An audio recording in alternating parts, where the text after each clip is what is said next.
I think we're live now. Well, good morning, everyone. Today we're gonna start by. So last week we had our symposium on the crisis of knowledge in the American University, James Baldwin, the struggle for our human future. But we're gonna actually start with Doc and Nanita beginning a discussion about the Black social system and also the Black family gender and how it relates to certain failures of contemporary gender and social theory to understand it. And then we'll go to, like with time, we'll go into an assessment and discussion of our symposium from last week, which Shabarba and Prabha can begin. So without further ado, I'll hand it over to just to say a few things. Nanditha and I, maybe for 3 years, have been discussing the Black family and the Black marital system and so on. And Nanditha's thesis, which she will put forward, is a robust and very striking one. And it's always yes, but maybe, no, not quite. But anyway, we'll start with Nanditha, and then we'll go further talking about the Black social system, etc. Okay.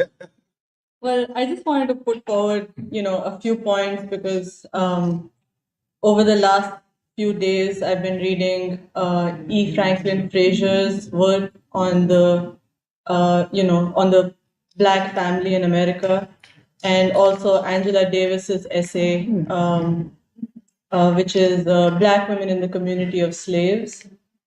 And I think the first thing that one has to put on the table is the fact that under slavery, you do not have the possibility of a family structure. And there is this imposition of, of the system of, I guess, what the master has decreed to be the authority structure upon Black people. And so, all of the hierarchies and the structures that come with, for example, an Asian family are broken down. And the main thing, which I think both of these thinkers put forward, is Black women as workers, Black women as slaves, as workers, and as the proletariat. And I think that creates a kind of social system under slavery, but also after slavery, after emancipation, which is pretty much, unlike anything else in the world, I would say. And there are a few things that I think are very interesting in the social system. One is that, on what basis do men and women relate? And in the traditional family, you're bound by ties of tradition and family. You have the woman has a certain role in the family, the man has a certain role as a provider. But under this racial system, because you have, the undermining of Black men, that kind of structure does not exist. And I think that it creates a kind of space for men and women to relate more as equals, which I think everybody in free school would agree that, within the Black community, gender relations are more equal than in the white world. But on the other hand, I think there's more of a possibility for the expression of individual love, the love between human beings. And I think you can see that in music. What is the ideal of Black music? And of course, it's all kinds of love, but also romantic love and love based on desire.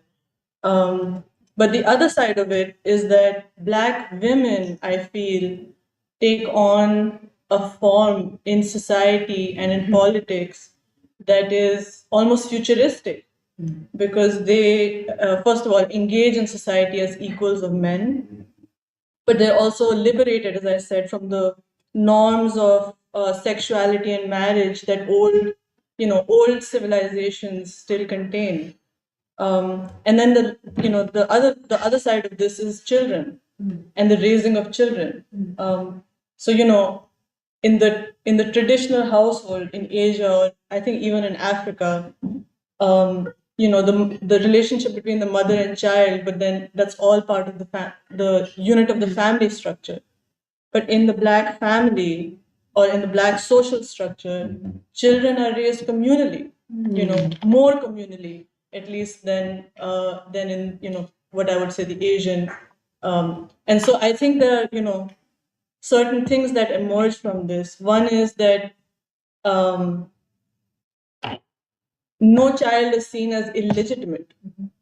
You know what I'm saying? I think in the Asian family, from what I've seen, your children are seen as different from, even though the ideal is, this ideal is there that people believe that children are all equal, but in practice, it does not show up. And I think the social structure that has emerged among Black people perhaps is the closest to realizing this ideal. Like Baldwin's quote, which has been, I guess, going around on social media: "All children are your own." Yeah, but I mean, I just wanted to start the discussion on this, and also, I think the world, women of the world in general, I think struggle with the bounds of tradition and family, and I mean, I've struggled with this in my own life. And I think there is something in the ideal of the Black woman that is something to be looked up to. And I think in particular, it is the, Black woman as a worker and the Black woman as a political agent in society, as an agent for change. So that's what I was, what I put forward to Doc. But on the other side of all of this is Asia. And in Asia, and especially in India, there are different kinds of social systems. Different parts of India have different social systems. Not every place is the same. However, if you look at Indians in America, their social systems are kind of homogenized. And the question arises, what we've been talking about in preschool, this whole thing of academic achievement, the immigrant mentality, for the lack of a better word, but the whole thing that you're raising your children to kind of do well in the white world, to achieve success, and eventually join the white power structure is a kind of homogenization of what exists in Asia. And I think the overdetermining factor in many ways is the influence of whiteness, upon these families who come here. The other thing is that for Asians in Asia, and I think this also applies to Africans, in Africa, you have this move towards a new kind of society because you have a generation of people who are getting educated for the first time. They're coming into a new kind of consciousness, and a new kind of consciousness which allows them to think about their own role in changing the world. In what is my role in the world broadly, and this kind of consciousness, I think, forces you to challenge and break away from old traditional hierarchies and norms. And the question I think that faces a lot of people all over the world is, where do you go? If you break away from tradition, what is the direction you follow? And as you all know, the default is the white world. There's this, there is the influence of feminism, of postmodern theory, that, oh, well, I'm a woman, I'm oppressed by my own people, I'm oppressed by brown men, I'm oppressed by Black men, and so let me be like white women and, challenge patriarchy. However, as we have discussed many times, feminism doesn't quite explain the world as we see it. It does not explain the racial system. It does not explain the world color line. And I mean, to be very blunt, it does not include within it the possibility of the liberation of women, and the possibility of the raising of children in a different and more liberatory way. And so the question is, what does, and where can we look? And I think in this way, what has arisen among African Americans in this country may be a kind of vision for the future for people of the darker world all over the world, you know. So in that sense, I feel that Black people may be the first modern dark people of the world. You know, modern in the sense that they deal with the modern world, they deal with the cities, the industry, the consciousness of individual human being rather than purely of, I guess, the traditional collective, you know, or maybe even a consciousness of the collective in a new form, which, you know, breaks away from old hierarchies. So I guess that's where I want to start. And I feel that, you know, there's a lot that has emerged in this country because of the, I guess, the experience of slavery, but also the struggle, the struggle against slavery and the struggle against the white supremacist system after slavery, against Jim Crow, that has the possibility of I guess, showing a direction for the future of humanity. And I think we have to see it as that. You know, we have to open up the possibility of people knowing about what has happened here and the kinds of relationships that have emerged from this, I guess, social system. I'll stop there. Maybe Dr. Monahan. Well, the first thing I want to say is I want you to turn your passport. Oh, okay. I don't want to let you or Raji leave until we're ready to let you go. It's been so inspiring. And it seems like you never left. I feel like it too. You feel to have you all here and the great contribution you've made to the Saturday Free School, and I think to the broader discourse in this moment of crisis. As I said, Nandita and I have been in one or another way discussing this question. And for about 3 years. And in a sense, she just answered part of the question that I had, which was if we Black folk had a tighter family structure, we could achieve more. And I was unfortunately and wrongly looking at the immigrants, the Asian immigrants and African immigrants, who in the white world, the white academic achievement world, out-achieve us, you know, and they do. When you look at these unbelievable SAT scores, and that's not just Asians, these Nigerians are doing it. When you look at who's in the elite universities, the Black people tend to be more than not these days Africans and Caribbean Blacks, which I take as a personal affront. You Black when it's convenient for you, but you know, most of the time you don't want to be associated with us. But then I was, well, let me, let me just tell you how I was preparing myself for this. I take this very seriously. I think it is very consequential in terms of what the future trajectory of struggle will be in this country. I think the truths that we seek out have been obscured under the ideological and theoretical attacks of the ruling class. And by these attacks, I'm talking about feminism.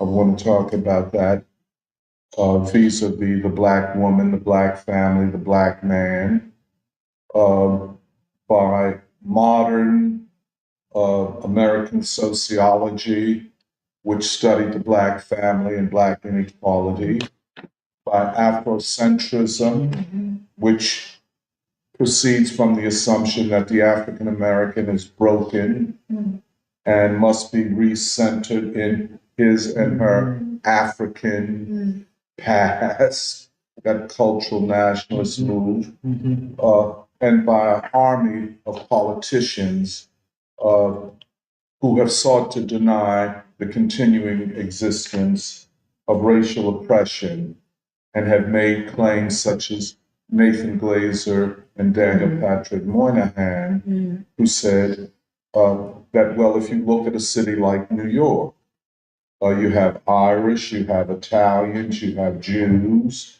you have Puerto Ricans, and you have blacks. And they said in the late 60s that that group that achieves least in public education, let us say, and in uh, occupational ascendancy are blacks. And so they asked the question, why is that the case? And their answer was that black people have a culturally pathological, and this pathological meaning illness, that we suffer from a social illness. Now this is sociological language, so it goes back to the French sociologist Emile Durkheim that talks about normal and abnormal social value, and that the source of black people's social pathology is our family.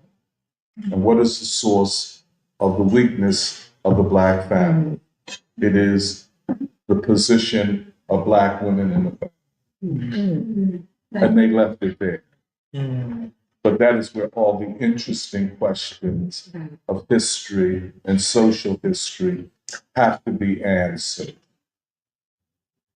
The other thing is that no group of people have had their families so used for political and ideological purposes by any ruling class in history as has the black family. And the ways that it has been used is to shame black people, to shame black women, and to shame black men. And when you look at the architecture of the ideological attack, all of this comes after the Civil Rights Movement. So the Civil Rights Act of 1964 had just been passed. And 5 years later, Nathan Glazer and Patrick Moynihan come out with a book and books and writings saying that, well, blacks have not achieved because their social system, their family organization is pathological. It is not racism any longer. So suddenly the passage of 2 Civil Rights Acts was supposed to have eliminated black oppression. Then you get all of this movement, for example, black radical feminism. The Combahee River Collective, which appears in the late 60s, saying in effect that the civil rights movement was a movement of black men in their competition with white men, and it left out black women. Now, at that time, hardly anyone knew about the Combahee River Collective because we were moving forward with our struggle. But by the 1990s, it's everywhere. Barbara Smith, ultimately Audre Lorde, and others. But then, only a few years after Baldwin's death, we get this book and then the film, A Color Purple, which has been remade, and I think they're going to make it into a Broadway play. They already had it. In 2003, we wrote about it, and now the new one is a movie adaptation of. And by Alice Walker. And I recall when it came out, I felt like I'd been stabbed in the back. Because what it portrays is this conflict between black men and black women, where these brutal, even savage black men are fighting to put black women in their place. Now, if you look at the time when this comes out, and then what follows, in other words, the Bill Clinton's crime bill of 1994, one could say that this imaging had a lot to do with the passage of this bill, the severe imprisonment of black young men, where ultimately 30% of young men, and this is up until very recently, were either in prison or under the control of the criminal justice system, which meant that they could never get jobs. They would always have that mark of oppression on them, which meant that even if the two breadwinner family or relationship is kind of a necessity, it would not work in the black community. And hence, black women tend to be more educated, far more educated, and to make more than black men do. Now, that's not a problem if black women are making equal to white women or white men. But it's like the poor and the super poor. It's all poverty, but there are few opportunities to escape it. So it creates a cycle where young black men come out of prison, can't get decent jobs, so they're forced to go into the streets, the drug trade and other things. And so this cycle of crime to survive, and women who are trying to make ends meet. And this is why, for example, see this, if you walk around Philadelphia, any big city, you see these huge numbers of young black men and women who are homeless. No other group, at least what you can see, experiences. No other group experiences the type of imprisonment. I would say that a lot of this flows out of a narrative of pathology, cultural pathology, a kind of a feminism that says, indeed, that is the case, a type of black feminism that says that every movement and every leader of a movement, be he King or Martin Luther King or Coretta Scott King or Diane Nash, were part of a movement that left black women out and left black women back. Just to tell the story it's hurting, it's painful. And once you hear it, it's very obvious that this is part of the architecture, is what is happening. So if a black person says it, a white person that has the intention of holding black people back, of blaming black people for everything, says, look, I didn't say it. I saw the book, I saw the movie The Color Purple. You know? And every black man I see is that man.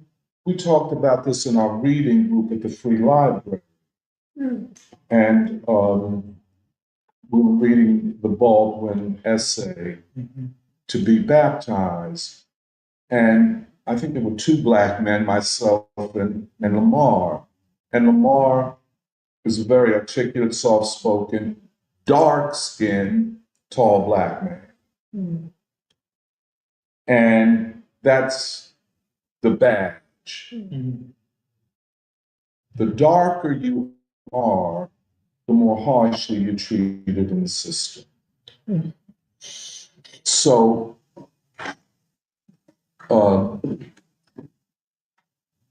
so he talked about how, and I even talked about it, how in spaces that are mainly white, or majority white, you have, even the way you move and navigate, you have to be very careful.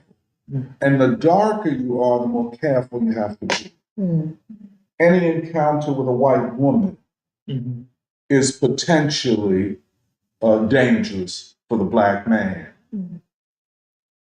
And then, of course, when you get this culture, and I'm here focusing upon Black feminism, which is not about the liberation of Black women or any women, but about an identity and a victimhood narrative that establishes that the central contradiction among Black people is not the contradiction with the white supremacist social system, but a contradiction with Black men who are oppressors, who are savage, who are brutal. And there are novels, there's books, there are academic departments which promote this. I would say that the terrain of life for a Black man today is more dangerous than it was 50, 60 years ago. I would say this fracturing of the Black community ideologically hasn't been completely successful, because if you go among Black people, Black ordinary working people, they don't have these views as much. But you go to a university, you know, they don't teach Coretta Scott King or Diane Nash or Ella Baker or even Martin Luther King or any of this, or Baldwin, but they teach Black feminists. So severe that, and this is something that we'll talk, I'm talking a little too long, forgive me if I talk too long. The contemporary LGBTQ movement and the ideological messaging of it, and how, and this is Baldwin, I think, how the question of gender relationships are ultimately determined and overdetermined by the Black male as an imaginary in the white imagination. The other thing is Afrocentrism or cultural nationalism, that Black people have achieved nothing, that Black people are basically a failure. Whatever resilience we have is from the holdovers from Africa, that we must recenter ourselves in Africa. Now, this creates a whole set of contradictions between Africans and Black Americans. And a kind of entitlement that many Africans feel in relationship to Black America. That we Africans come with family values. Now, I'm not making this up. I had one brother from Liberia who said to me, "You people." I said, "What?" So we're getting ready to throw hands at that point. You people, talking about you people, and you people don't, you know, and we have. Well, anyway, I won't get into the details of it, but this is a very common set of practices and beliefs among Africans. That they, especially Nigerians at this point in this country, that they are achieving at a very high level. Of course, they're selected as, they're not the average Nigerian, of course, but they use that as a case study to prove that they come with superior values. Afrocentrists, I hesitate to use the word thinkers, but I Right. come with this idea that we are broken. You know, I always ask the question, well, tell me, where's your John Coltrane? Where's your W.E.B.? I mean, but I will get back to that in a minute. Because that's the case also in relationship to the white social system. White feminists have hid behind black feminists in this architecture, in this discourse. I didn't say it. Barbara Smith said it, you know. And so you get a Judith Butler, and white supremacist is all over her. And the white supremacy is of a subtle, almost silent type, that the oppression of black people is the past. It is the oppression of trans people. And then you get this phony discourse that of intersectionality, that who is the greatest victim? The greatest victim is a black, trans, poor woman. You know? So you say, will you bring this person so we can talk? They never show the person. It's an imagine. Seriously, it is, you know, because I would suggest that most black trans people would have serious questions about these white people using them to attack the black community. There is just one other, you see the architecture. This has been an all-out attack upon the black struggle for freedom. Now, to the claim that the black family structure, and I'm using that because I want to transcend that. I'm using that just for this moment in the discussion, because I think I agree with Nandita about this.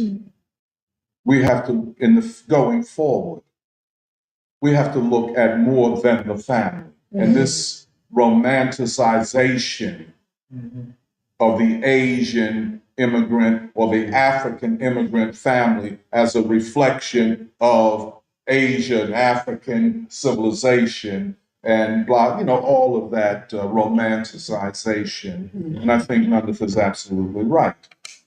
The immigrant family is not the family of the civilization of the societies that they come from. And it's a complete fraud, and it's a performance for the white man, to make it look like we are they used to have a thing they used for Koreans, a sociological study, model minority.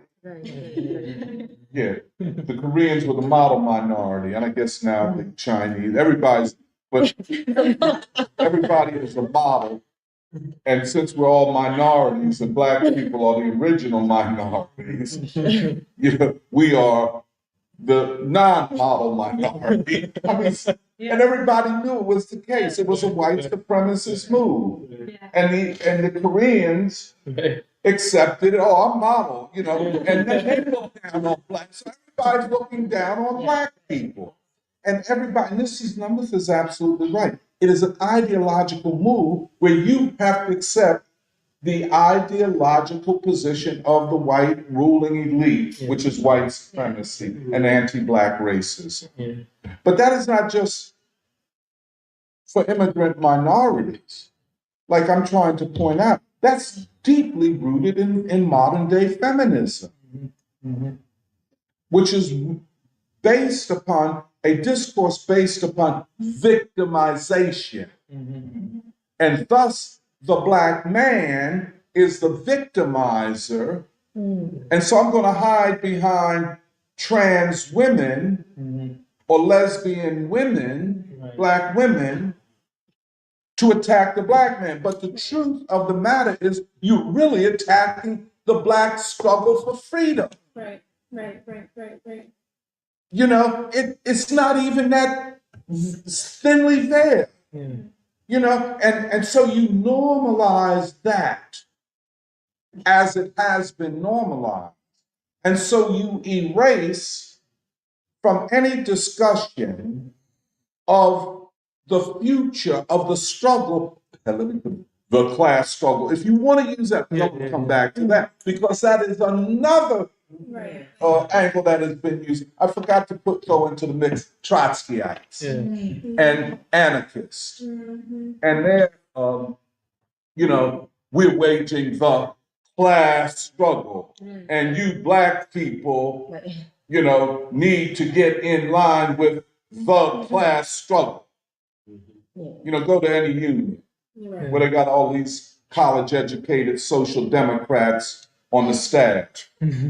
Oh, I don't see race. I'm into the class struggle. But anyway, we'll come back to it.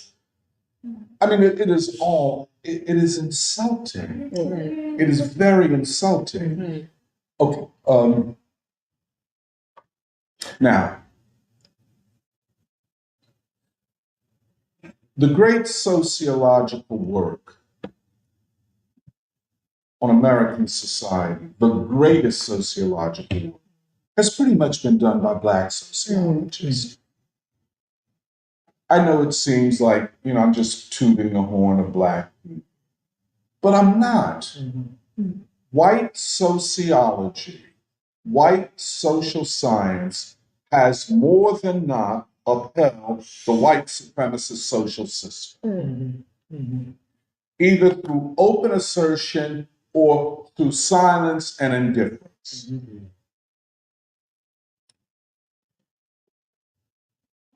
Much of the best sociology was done by Black sociologists before we got positions in white universities, which suggests, and I hope nobody takes this the wrong way, the more Black people have to do with white people, the weaker and more distorted they become in every respect. You get a Black person who's gotten tenure, let us say, at Columbia University. That is, I won't say they're dumb, they have potential, but they have so sold out in the process that there's nothing left of them. Let me give you an example. Ibram X. Kendi. It's a very interesting name to begin with. He was a former student of mine at Temple. And I would say not at all impressive. Now, maybe I didn't know enough, but anyway, there was a huge essay in the New York Times last week on him. I don't know if anybody has read it. I mean, it's so long, they have an audio of it. The audio is an hour long. Now, Wow. yeah, in the New York Times. And his institute, which got $55 million, and he got an endowed chair, which had been held by only one other person before he got it, Elie Wiesel, the well-known Zionist. So it's a Jewish chair bestowed on a Negro. This has never been done. I mean, not even a white person has risen that quickly in academia. Not even Einstein. Nobody. This has never been done in human history. But he does it in 2 books. One, Stamped from the Beginning, which was a manufactured book by the editors of secondary sources, not original research. And then this book, How to Be an Anti-Racist. He gets an endowed chair at Boston University. He gets anti-research center, which ends up in getting $55 million. I mean, you got scholars that have been writing and researching and begging and pleading to get nickels and dimes to do their research. Suddenly, this guy has 55 million. Joe Dorsey, one of the founders of Twitter, gives up 10 million off the top. Help this Negro out. This is what we like. Now, what is he saying? He used to say Negro is another way of using the N-word in mixed companies. I mean, I just want to, rather than say the N-word, you just say Negro. But anyway, yes. What does the book say? I wrote a review of it when it first came out. And one of my friends, who you all know, said, well, why are you so hard on the young man? I said, well, why ain't you? Right. Why don't you feel an urgency about these matters? But in it he says, among other things, that Black people themselves are racist. Now, there are hundreds of thousands of books, essays, scholarly papers, speeches, everything given over the years from, let us say, when Du Bois begins Black sociology. I don't know of a Black person, now there may be some white people, of course, I don't know of a Black scholar who would ever make such a claim. But not only is that claim made, and he says, well, I was a racist until very recently. And then the next question is, are you on dope? Are you in rehab? There's something wrong. But the book is promoted. It's taught throughout the country. In fact, it's taught in the CIA. It's required reading for the FBI, the CIA, the Pentagon, for the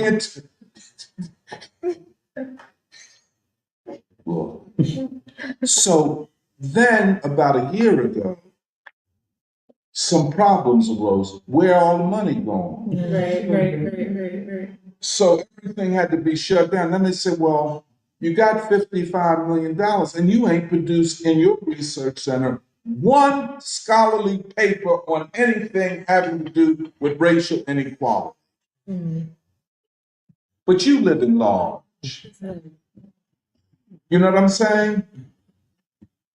But the core of it is, as with the other instances that I've mentioned, that the ruling class has to get out in front of this discourse. And they do it by taking a made man in the mafioso sense of you are made man, you are boy, you are man. We will make you a star. Well, plus I got dreadlocks, I got that look. I got a PhD from Temple under Malefe Asante, some African, and just that Malefe Asante thing, that don't do, but I guess for the white man, he's the package you need. I got dreadlocks, centered, yada, yada, yada, all of that. Two-shot John. Okay, let me get back to my point. But the great sociology was done between 1897 and 1960.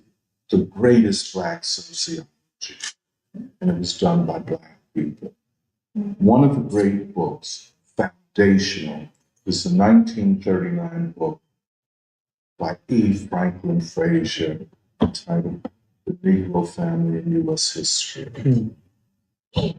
which is, as Nanditha suggests, more than a study of the family.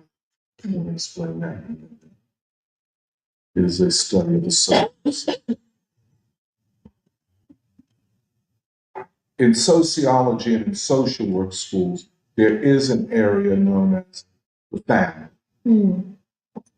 But it is a study of the family from the standpoint of the monogamous family, of the European family, and everybody else, all other families in the American social structure either adhere to it or are pathological. That's what they teach. That's the sociology of the family, as they call it. But that is something that appears in the 50s, late 50s, and 60s going forward. But Du Bois, I'll take Du Bois and E. Franklin Frazier. The study of the social system. What is the basis of this social system? First of all, the Black social system emerges even during slavery. In spite of the plantation, in spite of the fact that the Black proletariat was not a free worker, she and he were completely owned. That is what the word chattel means, property, where the worker himself or herself is property of the owner of capital. So where the normal, quote, normal capitalist system of labor, the worker is free beyond the factory. Okay, that's why they call it free labor.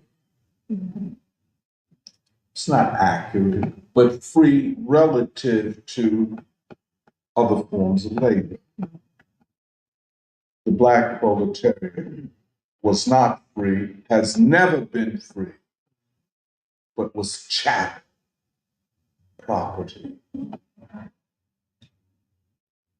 For instance, and Emily and I were talking about kind of buying this book, which they're charging $70 for and all of this, and making copies for the free school because we have to know this. I'll tell you, anything else, I don't want to be offensive to them, but all this Marxism is bullshit. They don't know what the fuck they talking about. What country and what people are you talking about? Obviously not Black folk.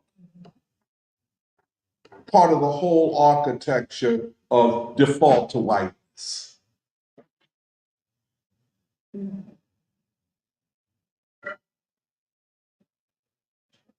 This system, the family system, and here we're not talking about family, but we're talking about the family, quote, marital system. And this is just a general category. In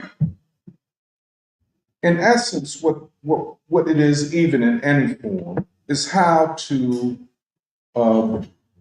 determine who is the father. That's why the concept illegitimacy arises under bourgeois monogamy.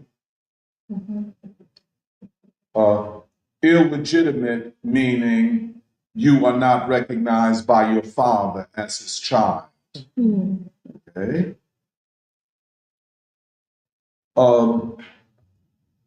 However, none of that operated for almost 300 years or even more for Black folk.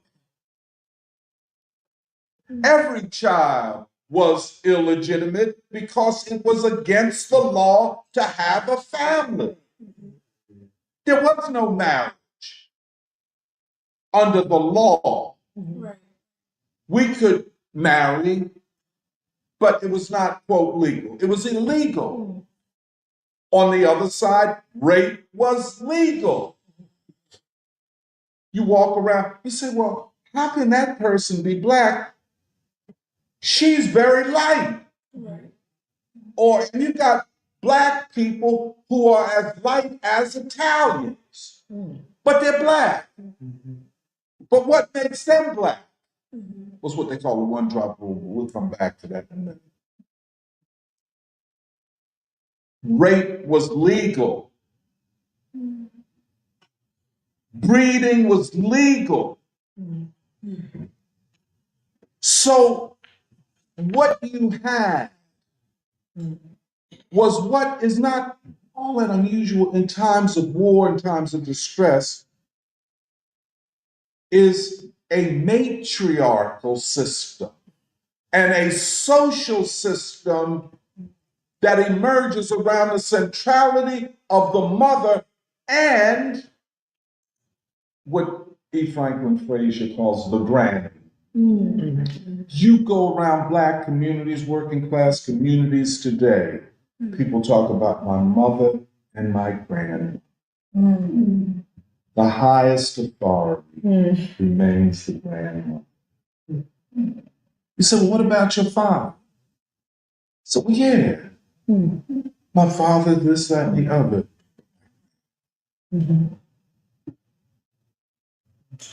My mother.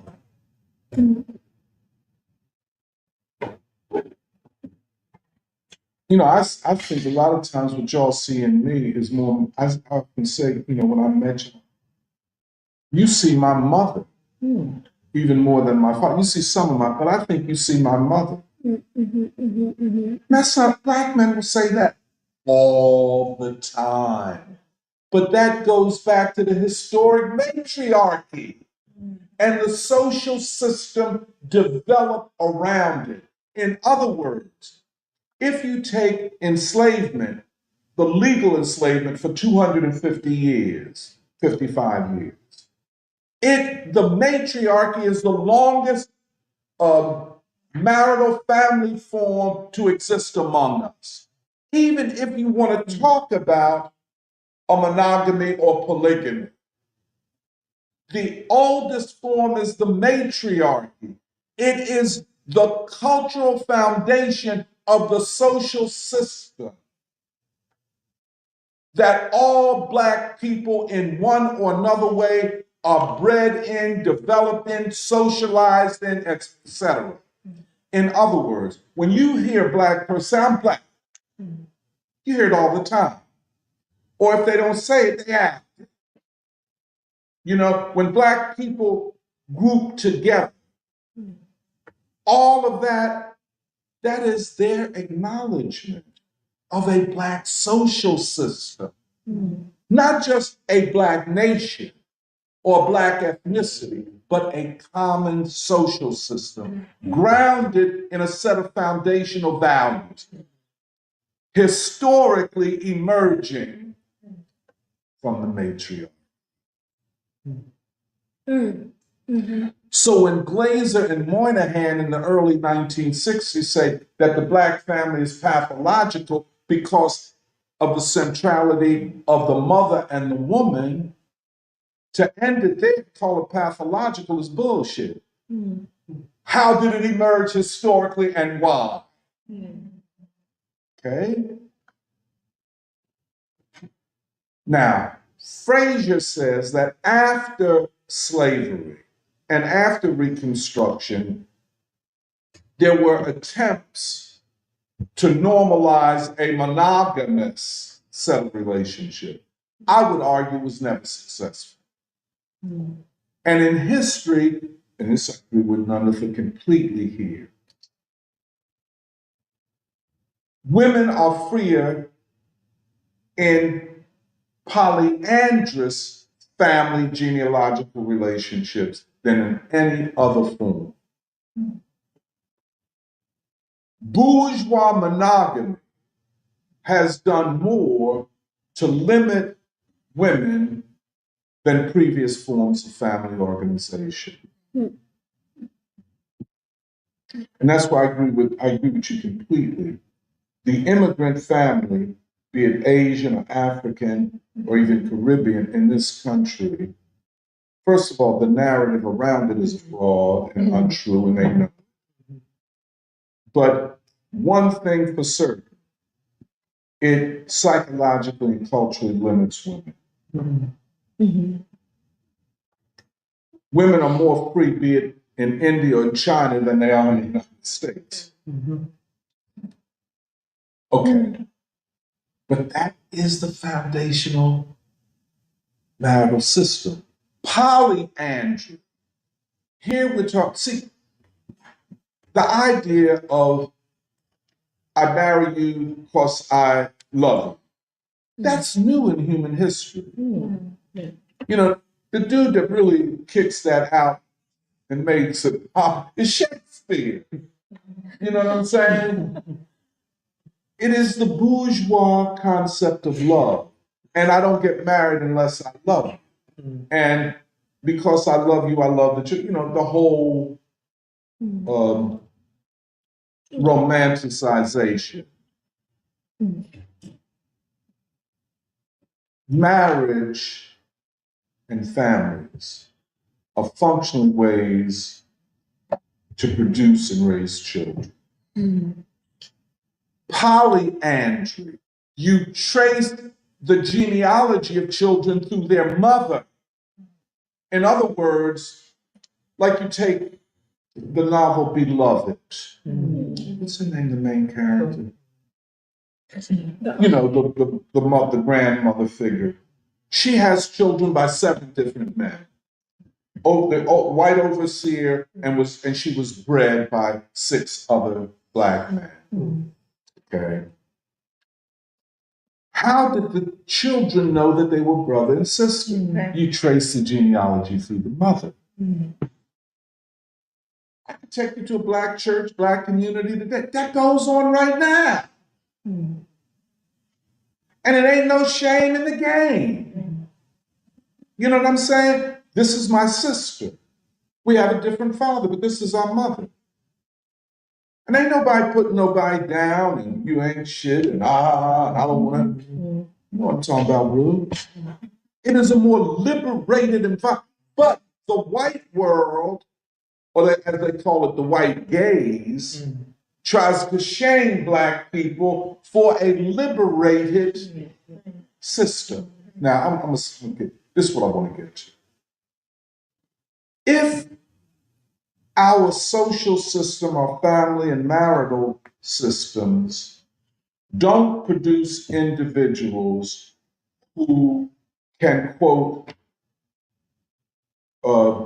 get the best grades on standardized tests, let's say that.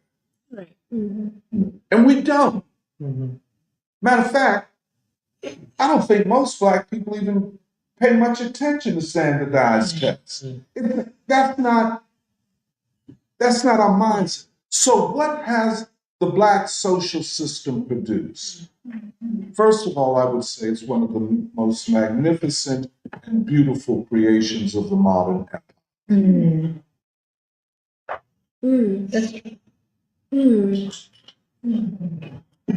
Not what the white man has said. It is the very opposite. Right. But what are we most fit for, we African Americans? And you see it, all you have to do and go around black people and just listen and see how we act in different ways we do things. Just normally, we are more fit and our social system makes us more fit, more capable. And, well, certainly than any other group in this country and comparable to anything in the world has fitted us for resistance. In spite of everything, no people anywhere, maybe at any time, have overcome what black people have overcome. Chattel? You can be sold at a moment's notice. You have a baby, I'll take the baby because I'm going to sell you down the river and breeding of women, rape as a legal thing. But yet, no group in this society has come anywhere near to producing what Black people have produced. No way, shape, or form. Okay? Irish come from Ireland. Okay, they got nice music, it's quaint, you know, they have nice dancing. But hold on, dog. I mean, look at Black music. There's no, I mean, it's like, I don't know, it's like super geniuses compared to ordinary people. The gap is so big. Now, white people have tried to promote their bullshit and say, oh, look, we got the Grateful Dead. Okay, I'm down. I don't really understand them that good. But, I mean, all the Grateful Dead in the world ain't Art Blakey and the Jazz Messenger. Just that level. The complexity, the ambition, the insight. Yes. Take painting and art. You get Black artists, they do every genre. Like Jackson Pollock, all I can do is throw paint on the canvas and say I'm expressing myself. You see, they do it all. Go to Europe, study that, excel at that, come on back here. Now I want to express my people's stride.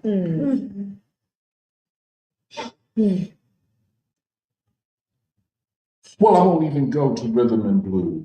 They've tried to talk about rock, and I'm not against rock. I don't deal with it. You know what I'm saying? I like some of it. Classic, I go down with it. But come on. Come on. Then look at this. Du Bois says that the central institution of what I'm calling the Black social system is the Black church. He says something even further, which is very profound. On these shores, the Black church precedes the Black home. We could gather on the plantation, as long as the overseer in the plantation only thought we was doing religion. And we were, but we weren't doing his religion. But the family was still illegal. Du Bois says the Black church, the foundational institution of Black people, is communistic. It's hard to find anti-communism among Black people, unless you deal with like based scum who will articulate that.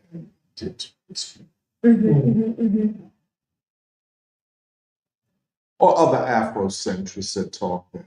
But Black people find communism or the ideal of communism to be very natural. The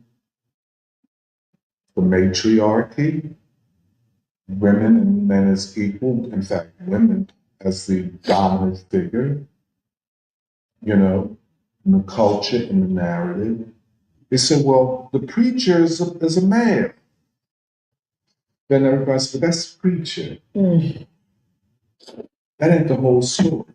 You see what I'm saying? It's a whole story only if you wish to obscure the whole story of the people.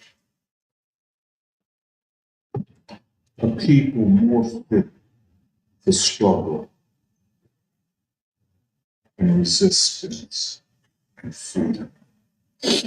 The two major categories of Black culture is everywhere: love and freedom.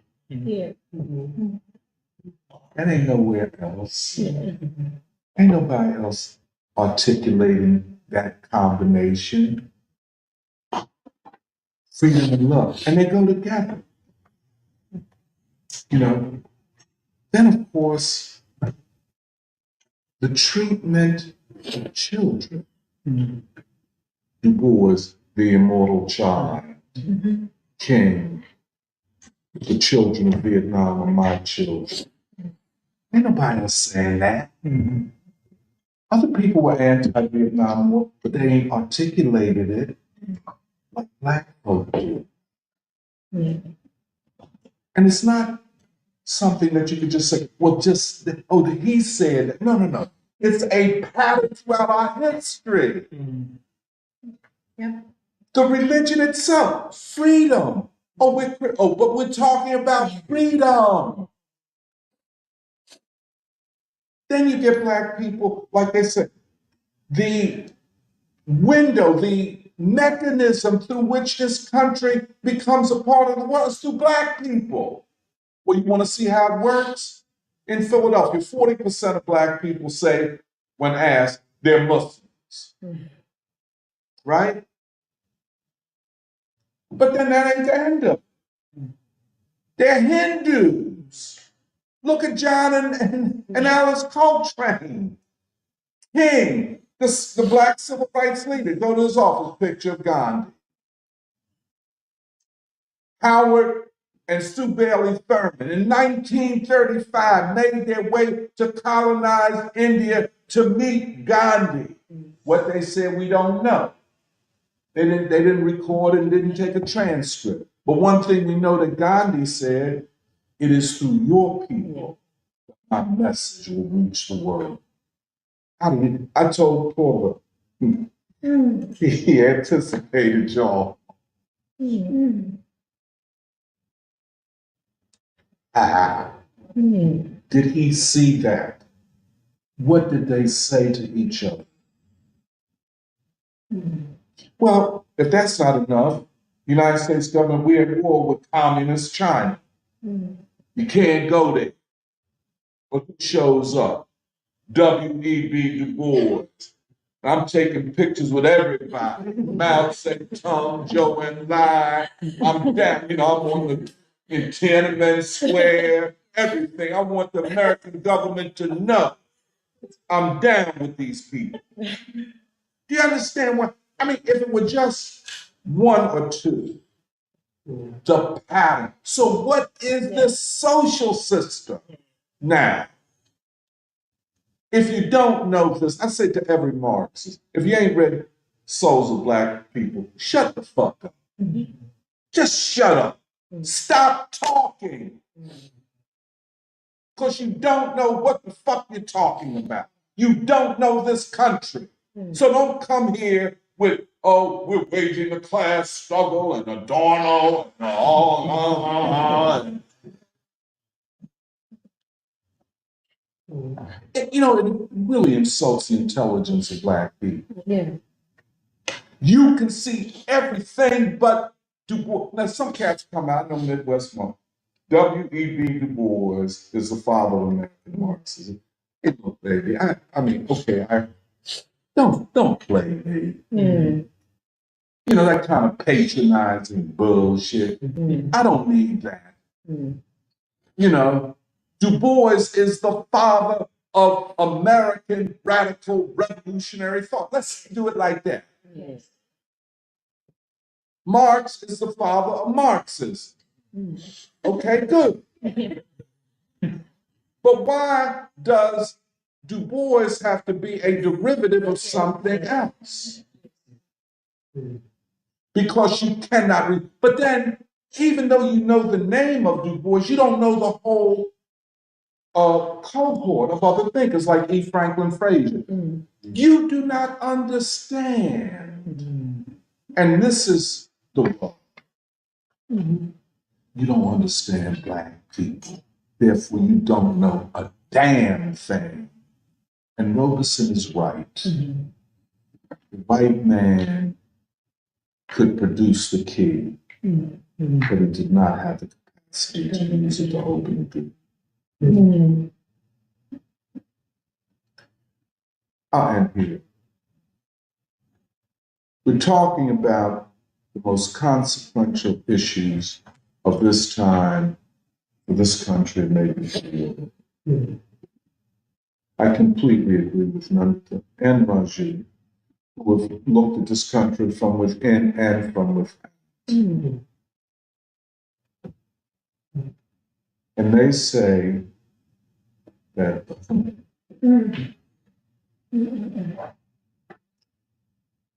Black people are world historic people.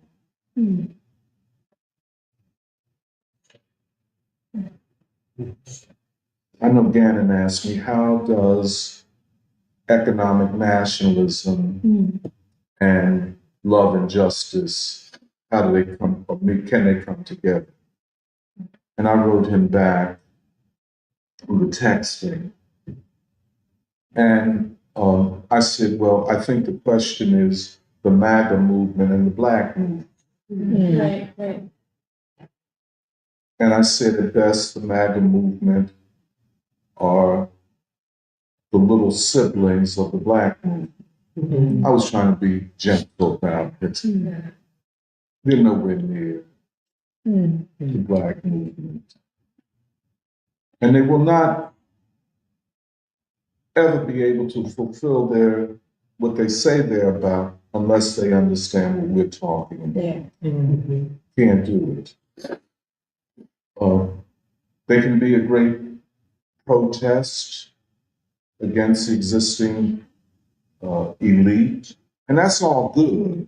That's all good, but inconsistently. Anybody who thinks a white movement can answer the question of this time in this country doesn't understand this time in this country. A lot of people say, well, you're talking about Black people, but I'm white. But that's the problem. Right, right. The answer is that you must, this is Baldwin, renounce that fictional identity. That's the problem. And that's what Nanditha's right. The immigrant, you want to be white, you're creating a problem for yourself. I used to wonder, I said, I want to know Chinese people. Why don't they want to know me? Then I figured it out. They try to be white. Huge mistake. You know what I'm saying? The white man might put some protection on you for the short term, but he'll cut you loose with the quickness. You know what I'm saying? I mean, that's the history. You know what I'm saying? One thing is for certain. With Black people, you never have to worry. Black people have a high level of loyalty. And even though people don't realize it, Black people see themselves as a part of a world movement of colored people. The ordinary Black person. And I'm going to stop here. I know when Emily, she always tells me so many stories about her job, and they're so illuminating. And she was, job had her working at the polls, right?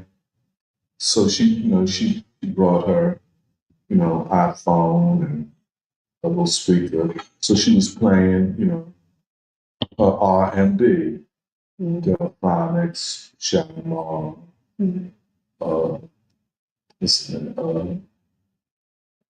Bobby Womack, all that, that kind of. So one of the women, and this is so quintessentially Black people, she said, honey, come here.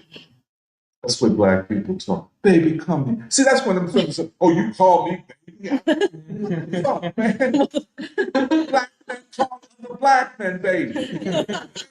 What's up? And it's the normal thing. Hey, baby, come here. She asked Emily, do you have some Black in you? And Emily said, no, I'm a cold-blooded Chinese. She said, well, how did you learn this music? She said, from my mentor, she said, I like to meet him and give him a kiss. What that woman was saying is, you have done what most Asian immigrants don't even try to identify with that which is our soul, our aspiration, our being. And our music is everything. And I'm gonna tell y'all, the white man took everything he could take from us, but one thing he could never take was our music. And that is why I think it is the music of modernity, of the modern world. It is the music of modern aspiration. No other music. There's no other music to listen to. It is the greatest music. And it's not just jazz. It's not just jazz. You got to go into the church. You got to hear the Clark sisters. You understand? Get a chance to listen to your Mahalia Jackson. That ain't jazz. We have multiple genres, like Robert Bell talking about. He don't know what he's talking about. You can't kick to the curb this R&B, that whole thing coming out of the 19th, all of that. They could not take our music. And that's the language and the poetry through which we identify who we are. Because we know white people don't really like it. And we don't give a damn. They have done everything to suppress it. That's people say, oh, I like Soul Train. You know why we had to have Soul Train? Because the white man wouldn't let us on the Dick Clark show. We had to create our own thing, which became the thing. You see what I'm saying? And a people whose social system has produced excellence, genius, and resistance that join freedom to love. Love as a level of human consciousness of the human. A level, it ain't, that's why this ain't no weak response. Because if you love, that's for, see that love thing. I love the Vietnamese. I love the Palestinians. Unbounded love linked to freedom. You don't get that nowhere else. This people. And so I shut my mouth now, but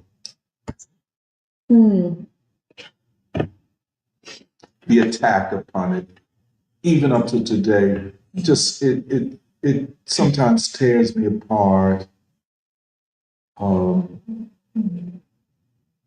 It's how can a people that have produced so much be so belittled and attacked?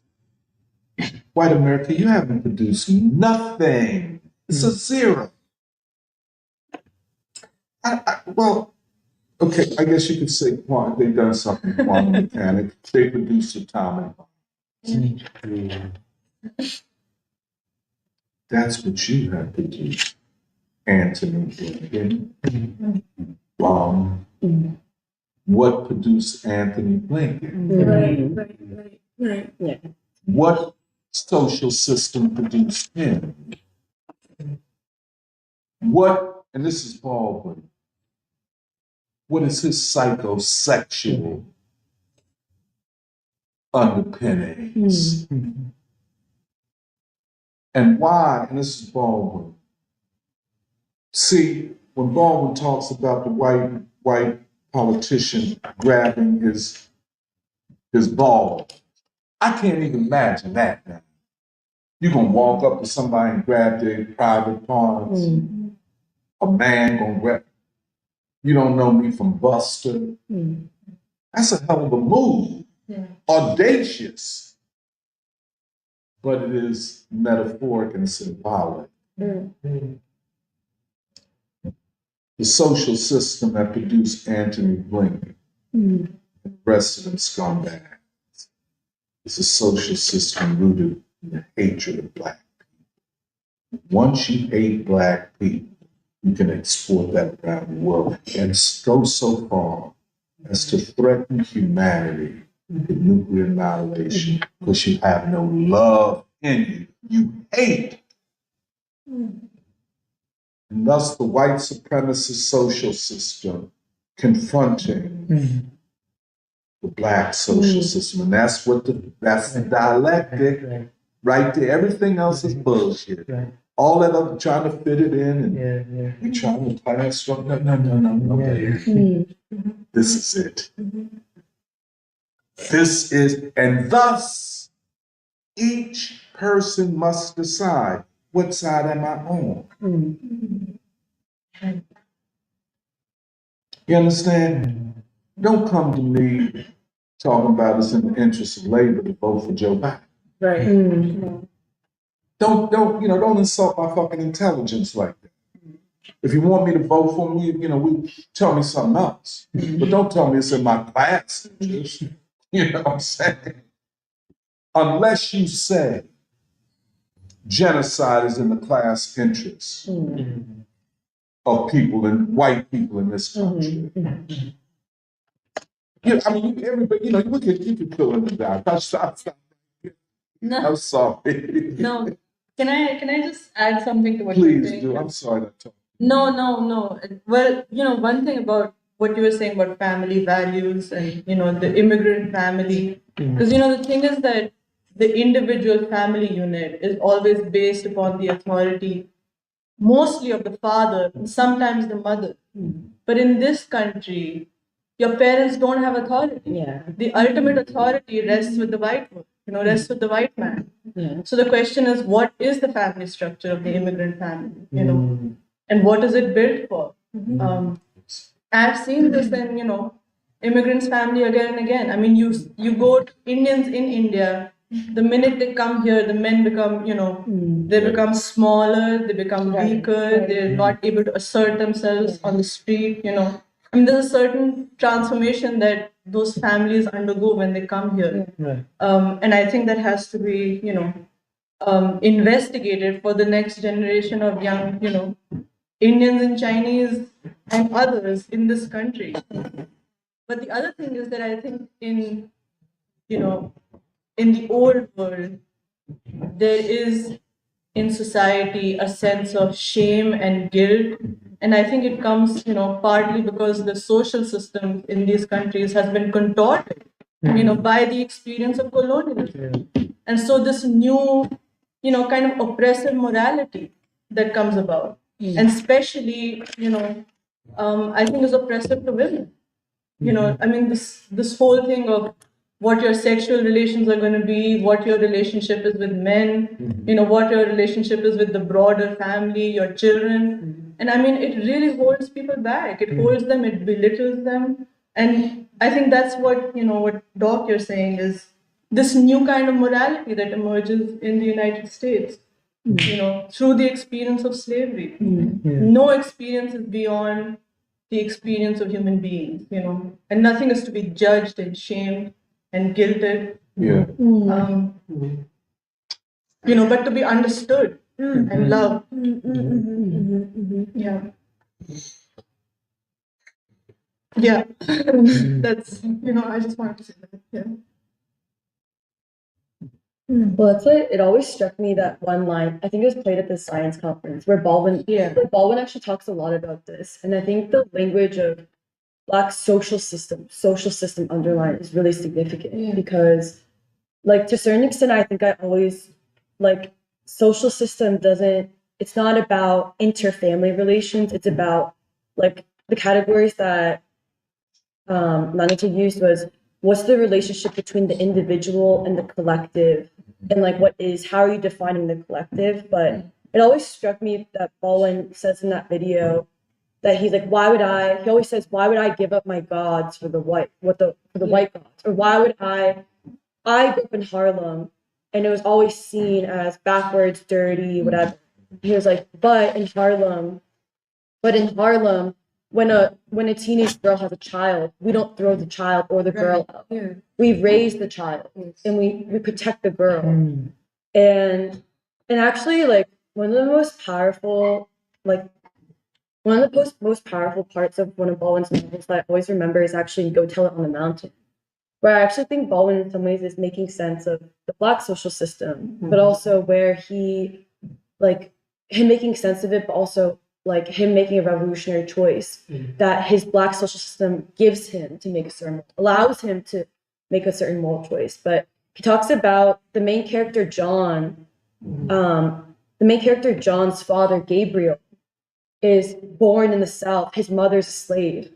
And so this relates to shame, where basically like Gabriel, because the Black family, like basically at the time, Black people were raised with so much like shame to a certain extent. Gabriel feels a lot of shame.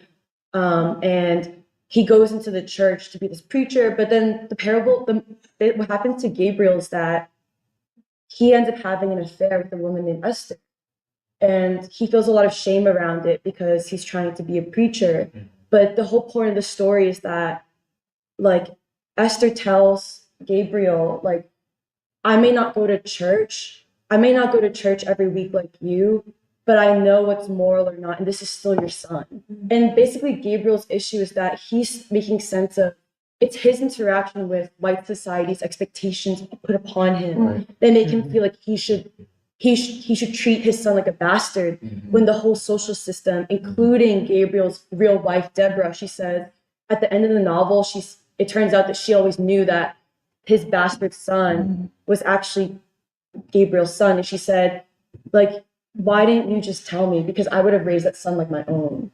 And I don't know, there's always something in that, like, because in some ways it was about certain moral standards in the Black community that were always put down by white society. But in fact, Baldwin is saying it is those moral standards that are very ahead of human time. And in fact, in some ways, have more freedom and like let children grow up with more freedom, like that. And yeah, and then also the other thing I just wanted to say was I'd say something just something, Yeah. if you don't mind me. And this is what we've been taught, this thing of the individual rather than the complete human being. Right. And I would say that the Black social system puts emphasis upon the human, even in our worst of times. And among white people, and the sociology is right about this, it emphasizes the competitive individual. I'm sorry, I didn't mean to. Well, this conversation is also clarifying how morality or standards of morality can be used as mechanisms of control, are used as mechanisms of control. And, even in the book, in earlier times during slavery, well, maybe it was the Christian church or the untransformed Christian church, that had these rules and, guidelines that would define morality for the enslaved. But then now that it's become more sophisticated, but in some ways there is still, this is the right thing to do, or this is the progressive or moral thing to do. To deviate from it, you need to be cancelled or punished or something. And what I'm trying to say is that, the Black social system, like Nanda said, this new morality that is rooted in the human and in struggle. I mean, I think it is a threat to, this system that is sustained on the basis of mechanisms of control that also, include definitions for what morality is or what right conduct is. And the thing that I was thinking about was also really, I mean, I think this applies to the world, but especially in this country, Black folk are at the vanguard of the struggle against a system that is white supremacist to its core. It's always, that's the first line of struggle, or, at the forefront. And for, the immigrant family, this thing about struggle, what I was thinking of is, if you sort of don't see yourself as closer to the Black tradition, I think the alternative does become a path of non-struggle or a path of a social consciousness that's based either on victimhood or this idea that, the white world is something that we have to accept. not on our own terms. So the best we can do is try to like hustle or survive, or excel even in this white world. But yeah, I think Yeah. I'll end there. I feel like ever since I went to I don't know, it's the church that we went with, Church of the Overcomer when I first seen black Christianity. I try to make sense like where or how did like this capacity to struggle or like placing of like authority of like truth or moral type of authority come from. And I feel like this conversation helped me realize why maybe like a Martin Luther King Jr.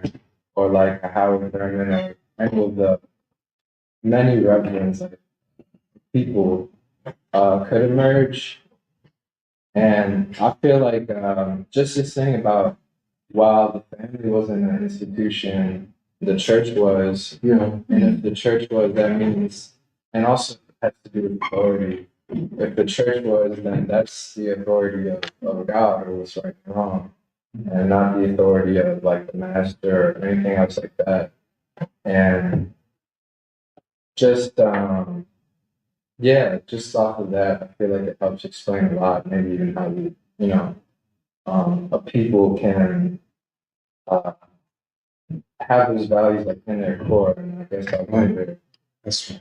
You can see it in the Nation of Islam. You can go to a Christian church in the Nation of Islam, you're like in the same place. Yeah.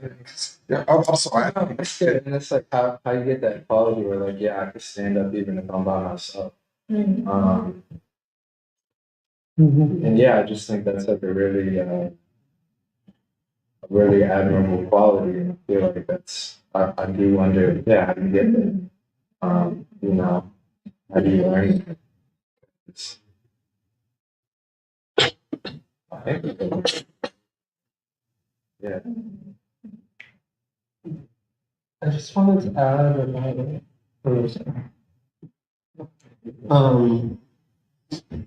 the world historic quality of Black people in America, because I recently read this article. I've been trying to read more of like Chinese intellectual articles and stuff like from China. And In Chinese? no, in English. Well, whatever's translated over. But I shared that article. I think a few people saw it about like Chinese modernization, how they use certain concepts, and how what gets lost in translation when China tries to translate certain concepts, especially from like during this era of Xi Jinping. But something that stood out to me in the article was the author was referencing another, I think, scholar from Pakistan, that what China is trying to do is the first attempt at modernization that is not Western. But I think that shows that I don't know, there's still a gap in terms of people not seeing Black people. And I think, I was also talking with Alice about this recently about this whole China America thing, but especially if China sees itself as trying to achieve a certain stage of modernity that is not dictated by the West, and which is not framed also by Western standards, essentially. Like they need the experience of Black people. And in some ways what Black people have been able to achieve is even more, in some ways, it's like astounding because it was operating within the confines of ostensibly Western civilization. And so I just wanted to say that about world historic quality of what Black people have been able to achieve as a civilization, but also just kind of anecdotally too, and I feel like I have to talk about this with South Philly, but part of what I've observed with Black youth, and this is just a very small sample size of the kids that Catherine and I have been working with over the past few months, but Black youth are so much more mature than their peers, and they have to mature in ways that I think immigrants and white children like almost may never have to deal with the kinds of questions I think like Black teenagers have to deal with almost like out the gate. And I've also noticed that part of like that the signs of that is like I feel like this, and I've noticed this especially amongst like the young women in the class that they're like, yeah, like oh, they're like these are like 15, 16-year-olds. I'm like, oh yeah, like I'm thinking of like getting an apartment. So, you know, like but they're serious about it. It's like, oh yeah, like I need to get an apartment, like but they're I don't know, I just feel like the questions that they have to deal with are so like it's a culture shock for me because I feel like the questions that I was thinking about when I was 15, 16 were so different because I also grew up in a much more sheltered environment. But also like the flip side of it is like, you know, when you said that like Black people are, it's like their social system like conditions them or primes them for struggle. Like, I don't know, it's like also just that, you know, the things that they naturally want to like write about is like, yeah, for instance, like police brutality or, you know, like actually trying to work through like what Black people go through. And I feel like even if like the tension is that they're being judged by these standards, which are externally imposed on them by the school system, by all the like the education department and all that stuff. But like they naturally want to like actually work out like questions which are confronting Black people. And yeah, it was really interesting. Like last week, I was talking with this young man, and he was saying like I don't know how important this is, but he was just saying like because Catherine and I were trying to also talk about this whole in the reading group, yeah, like this whole the situation in Gaza and stuff, and he was really interested in like the encampment because also like he hadn't really heard that much about it. 'Cause I feel like yeah, there's also a really big like social separation. I feel like you know the black social life, and it's unclear how much gets through from like the mainstream culture. But he was really interested in the encampment, and then he also was like, yeah, like recently I was hanging out with my friends in like downtown in Center City, and there's like a protest happening about like the anti-arena thing in Chinatown. And he was like, yeah, and I spoke at this protest. We're like, wait, what? So like after that we're like, oh, like because you were asked, people's like, no, like we just were there, like people were speaking, so like I decided to say something because like I'm opposed to this arena because like it'll mess up like traffic and it'll take people's jobs and stuff like that. Which, you know, but I don't know, it's just really interesting to me that like I feel like when you actually like talk with especially like Black youth, like I feel like there's also a lot of issues that they have to deal with, especially basically like a social system that now is telling them that you shouldn't care about anything and that this world that basically doesn't belong to you and that you should like I don't know the other common thing is that a lot of these kids want to get out of Philadelphia because it's too hard, people are too violent. There's just also like no like yesterday yesterday we were talking about this with this young woman and she was like, yeah, like everyone's just too like harsh with each other. And she grew up in like North Philly and she also grew up going between like her like relatives between West and North. Like every summer she would spend time in North Philly with her relatives and stuff. But yeah, I don't know. I just feel like yeah, especially younger, like all young Americans actually, I feel like they need I don't know, they need like Black people, and that's like a very like I don't know something that's really putting it, but it's something that I've been thinking about. Can I add an anecdote too? So, Biden visited Philly like a couple weeks ago, and Ryan and myself went down there to go check it out, and we saw counter protests. One of them was the Palestine people who were gathered in front of Girard College, and standing right next to them were Trump, like MAGA counter protesters, and it was kind of surreal to see MAGA people and Palestine protesters standing right next to each other. But anyway, so we got to talking to some people. We talked to some of the white MAGA people. Some of them were just like vaguely like, oh yeah, you know, we shouldn't be, you know, doing any foreign aid.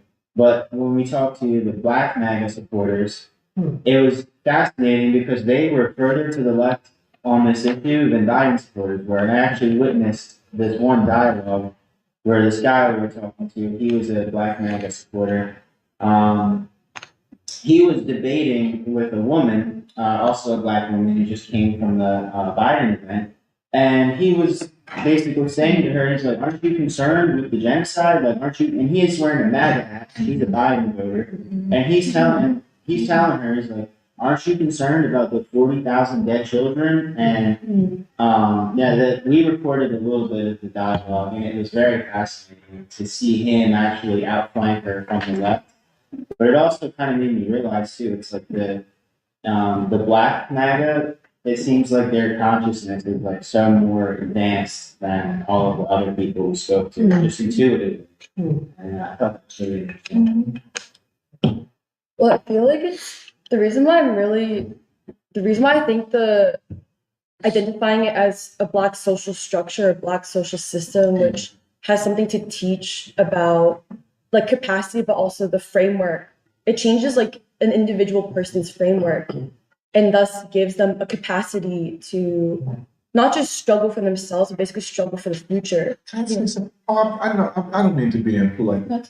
See, the social system and sociological emphasizes the collective. Yeah. You see, if there's no Black social system, then from a sociological standpoint, it's all about individuals, Right. attempting to throw off all of the past of slavery and Jim Crow and blah, blah, and therefore enter the white system. Whereas once we talk about the Black social system, I just wanted to say that. Yeah. Yeah, no, that's important because Forgive me. no, because I wanted to contrast it actually against like my own family, for example. Let's just take Asian or Chinese families. Let's just say Chinese because I don't know the exact differences between different Asians, but I do think because I basically think the difference in America, I think the individual is an important category because this is not China, for example, where the individual's relationship to collective is different. Because, okay, for example, like I think in Chinese families, there's a strong sense of that you as an individual, that your relationship to the family unit is a sense of loyalty to the family. Like everything you achieve goes back to the family. What's different with the Black social system is there's no Black family, right? It was illegal to basically have a family. And so the individual, individual person, it's never about a loyalty to the family like that. Actually, it's a sense of like, in some ways, it's everything you do is for the child. Like, it's a sense of loyalty to the child or loyalty to the future. And the reason why I think this is important is because, like, my union is a really good sociological field. Like, it's actually I always notice the difference between white workers and Black workers. Because, yes, in some ways, at this point, I think in very isolated areas of Pennsylvania, white workers are like, they don't see it like this, but in some ways, they are becoming more and more Black. They just don't want to see themselves Black. They're Black in the sense that like they're the discontented. Like they are officially left behind, whatever. But the difference between actually being Black or like that Black social system is like even with a lot of the white workers, who like white members, I mean the Black members of my union, their reference point is always like what their grandmother taught them, but also for the generation after them. Like it's never, and it even impacts the way they organize. Like Black members are way more highly effective at organizing. And it's kind of like an internal joke in my union. Like we all like joke about it because Black members are always going to be able to organize a strike way faster than the white members. And the reason why is because even the framework of the language you're using is not really about appealing to self-interest. You're not appealing to self-interest, you're appealing to even the category of like, what's right, justice. Or whereas like for white members, there's a strong sense of the category of what about me? Like what's in it for me? What about me? And it's kind of, and it takes a lot longer to organize, to build consensus, to organize people. But, and that's also why like the story of Henry Nicholas, I think is interesting because I think it was him who said he was originally assigned to organize healthcare workers in Pittsburgh. And he said this was like at the heels of the civil rights movement where a lot of like union organizing, it wasn't really just about the union. It was about progress in society. And he said, I can't organize people in Pittsburgh because I need to be put with Black people. And for him, it was like, he said, white people don't have soul force, like an appeal to the soul, like that you're organized, like you can't, it's too difficult. It's a lot more difficult. Like it takes too much time to appeal to self-interest, which I think in some ways you could say is class. Like class is associated with self-interest, like your own wage, your own income, your own family. Whereas when it comes to Black workers, it's an appeal to the soul, like what's, in some ways you could say God, the future, what's right. And so when he asked to be put in Philadelphia, where he was like, I think I can use a lot more soul force in Philadelphia. And it's, I think oftentimes people call it the community, that like, they call it the community, what you have is more community. But I think in some ways that's just another lingo for like, I don't know, a social system where it's not emphasis, like self-interest is not a primary category.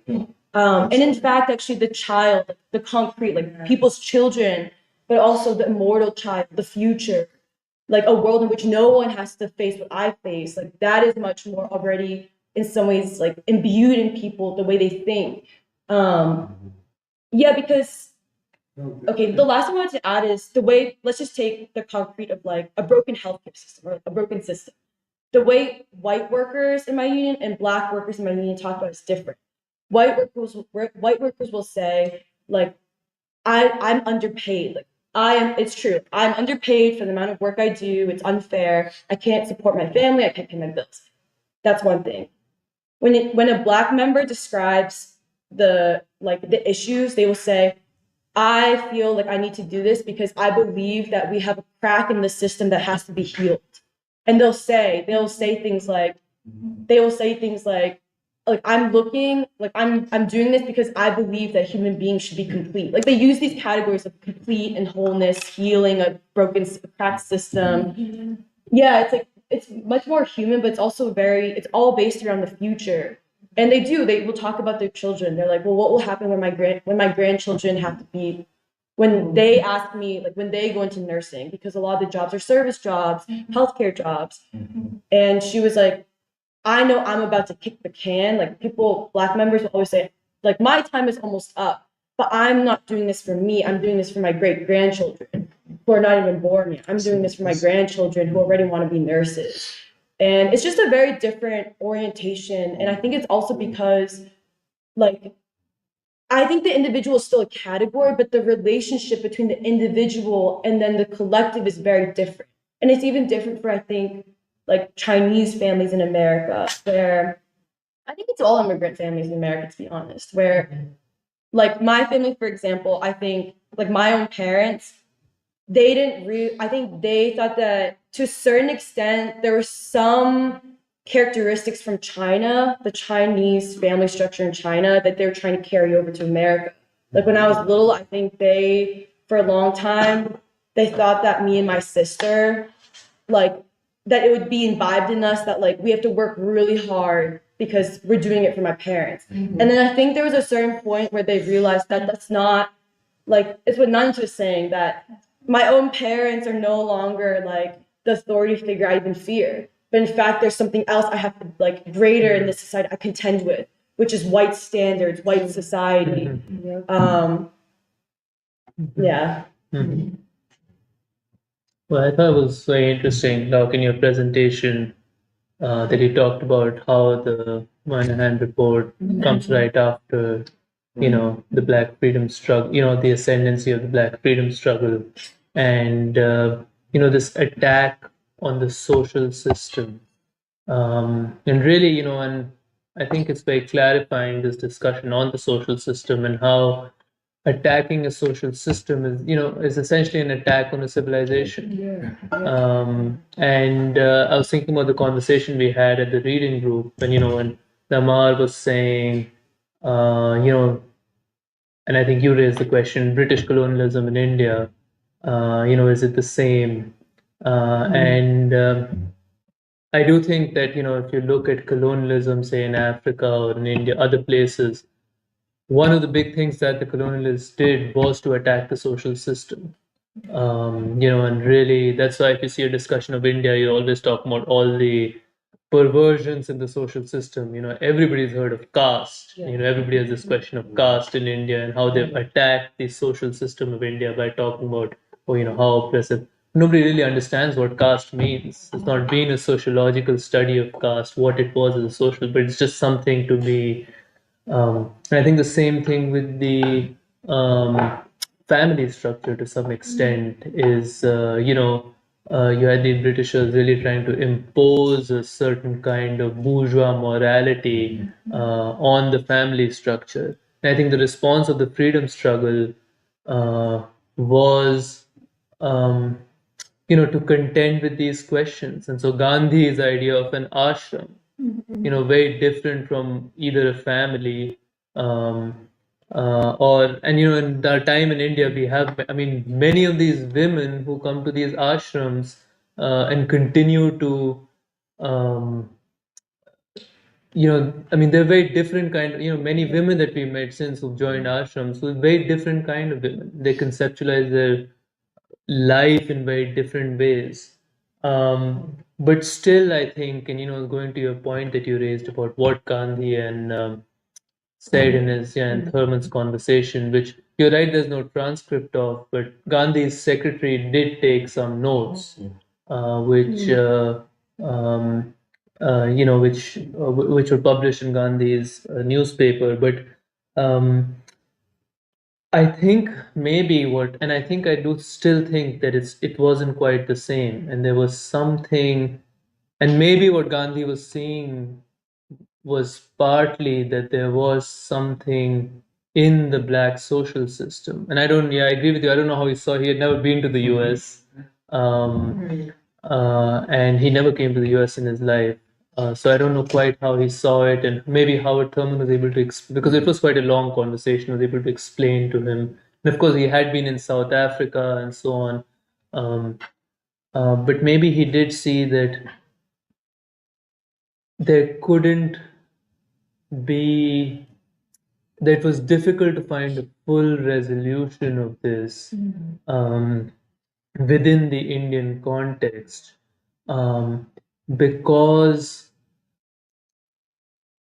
because you're coming from a civilization which is then being attacked. The social system is being attacked by colonialism that produce. I mean, it does produce perversions. And if you interrupt the natural kind of development of a civilization and you attack it in that way, um, and and then what Jeremiah was saying, you go into the modern world, and how do you reconfigure your how do you reconfigure the social relations in a modern world? And it can't be a return to the ancient. That's the and so maybe what he did see was that here was an example.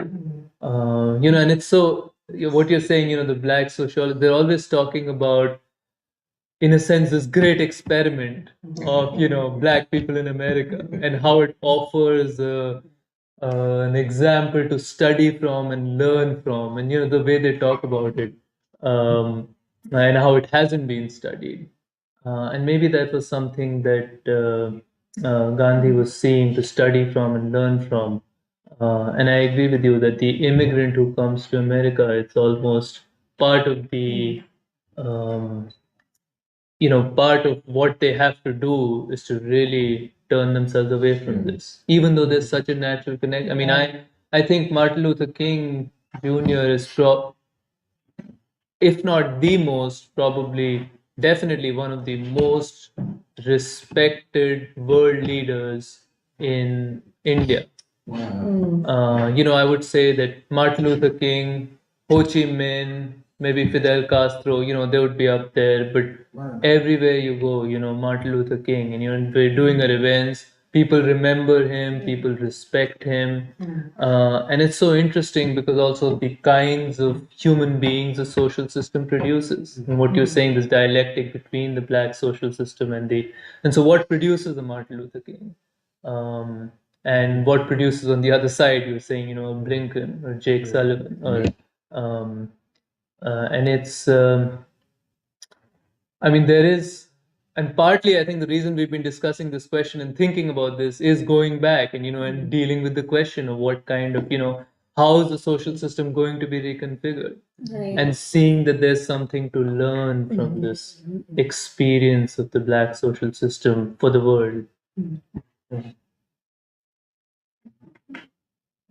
Yeah, I also wanted to, add something to this. I was thinking about, what Rajiv was bringing up, the question of like the social system as really a search for civilizational standards, and then what we were talking about, even Nandita, about like how the white social system ultimately is it's terrified by the black social system's refusal to aspire to its standards, and that's why the constant attack. And this is how how Baldwin talks about the white, like the question of the white individual and the inability, how he says this, this thing that that the black man comes to the white man for $5 for a roof, and the white man comes to the black man for love. And to think about this in the context of the white social system,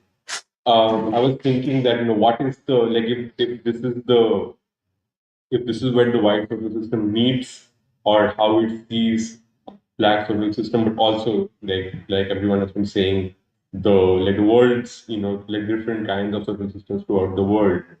So what purpose does the white social system serve? And I was thinking of how, for instance, the use that the white family itself was put to, in the sense that I was thinking of how, for example, how the voice talks about in the Dark Princess, or like elsewhere, about how the relationship between the white man and the white woman, where the white woman is an active tool for lynching. That's what she's that's like a purpose that she serves. And this is the what this has to do, how this has affected the white family itself and the white social system itself, where you see that this is the history that the family is largely based on. The white family is largely based on. It's unadmitted. It's of course it's not accepted. And I was thinking about what the consequences of this is in today's time, because a lot of the social movements that we talk about, the LGBT movement and the trans movement and so on and so forth, I think a big part of it is also a reaction to to the inadequacy of the white social system. And at the same time, it's not an attempt to transform the social system as much, I think, but rather it's seen as um, a way to reform the white system ultimately. That's right. Yeah, I just wanted to, because we talk about these movements also as ultimately a defense of white civilization, as Yeah. they've been saying. Yeah. And therefore this is also connected to the question of the social system. I just wanted to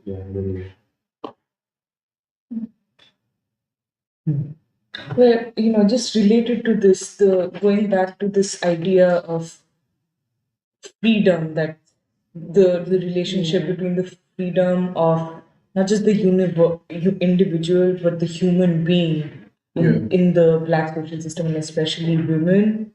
I mean, in that context, if you look at what Nandita was also saying, the feminist movement or the LGBTQ movement, which claims to be striving to define a new freedom, sexual freedom, what kind of freedom does it ultimately bestow upon the person who is subscribing to these values? I don't think I basically agreeing and repeating what Nandita was also saying, is that it gives you a certain kind of freedom, but at the end of the day, if you really look at what you're free to do, I think it becomes a freedom to basically ignore your Yeah. responsibility to society, Yeah, that's it.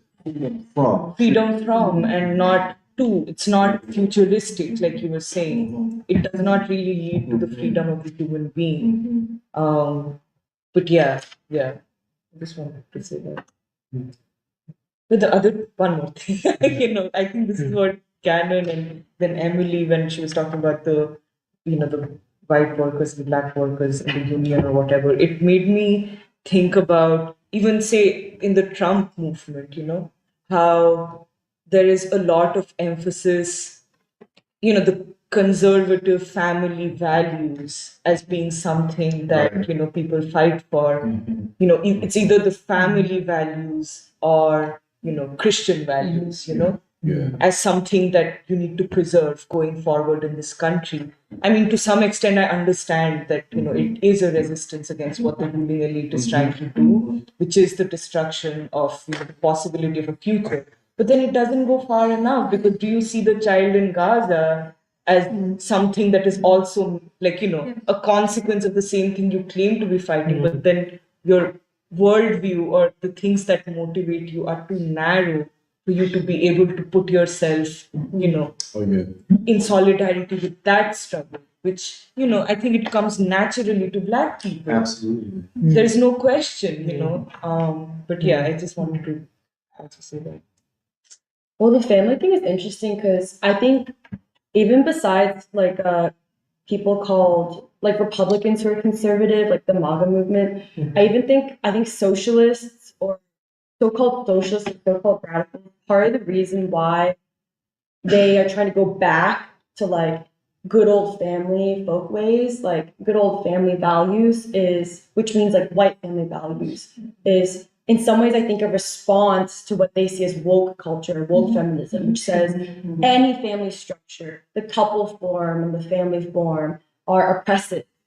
And they make it into like a feminist thing where they're like it's oppressive towards women, and so but both are wrong in that let's even the Asian family. What's wrong is that there is no Asian family in America because you can't have a family in some ways in a white society.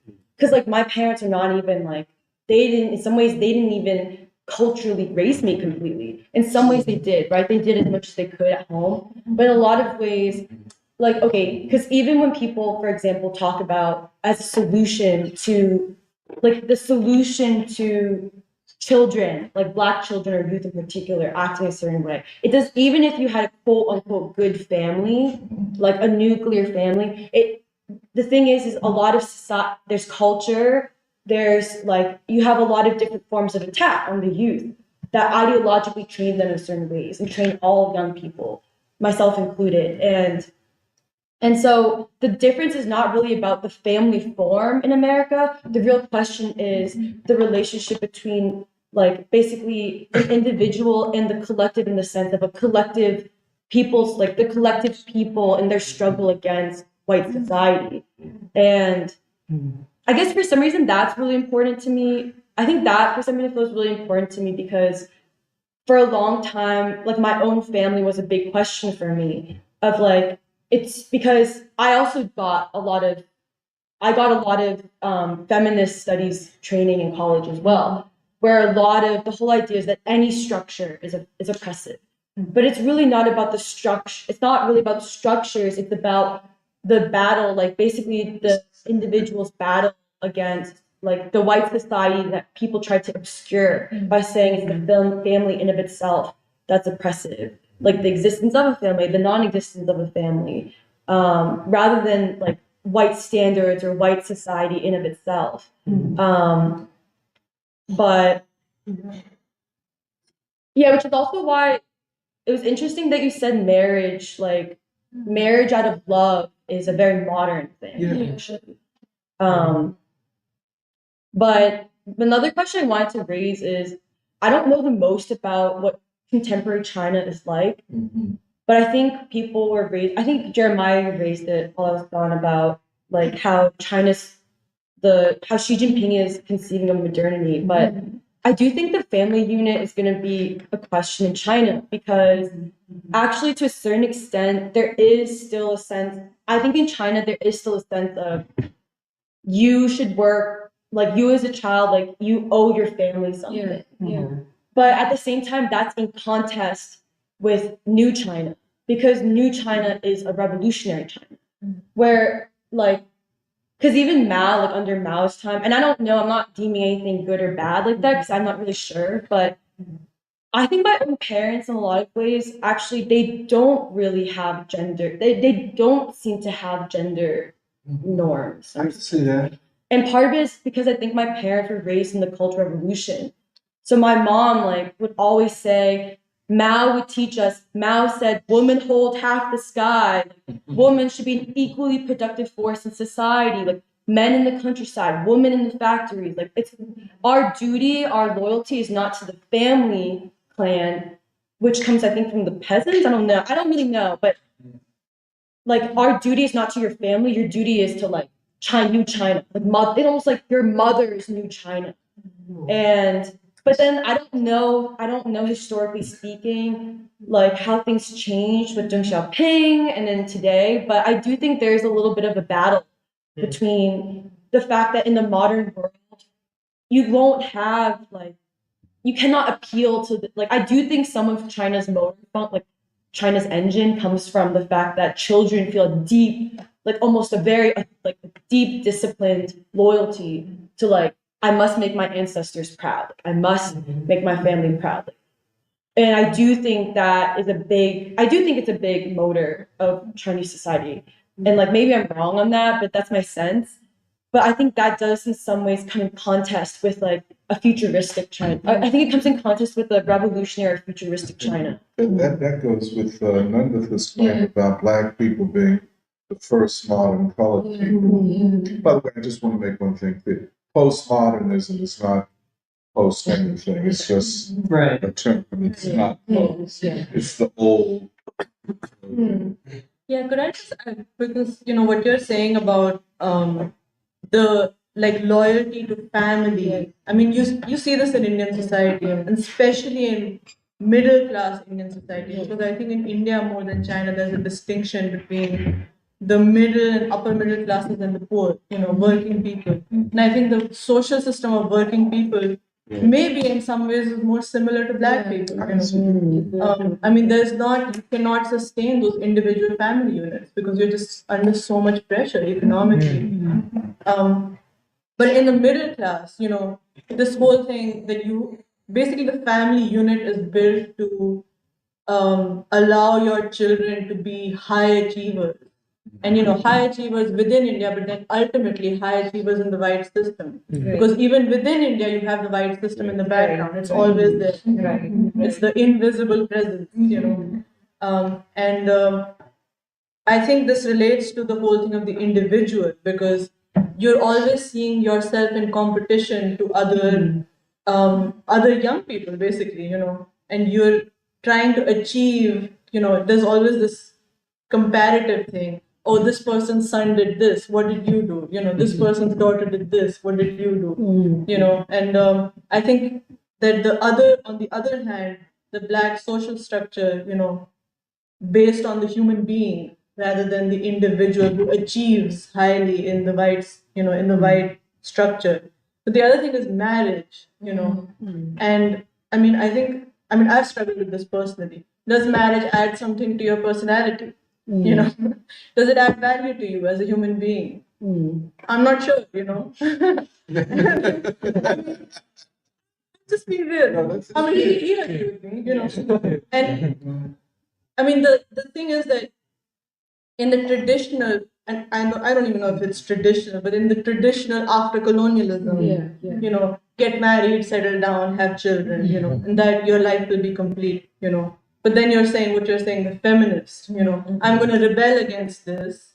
I'm going to be free to have sexual relations with whoever. I'm going to be free to wear short clothes. But then the third is I want to be free to struggle. That's right. What about that? And what kind of social structure would allow women to be free to struggle? And men to be free to struggle for that matter.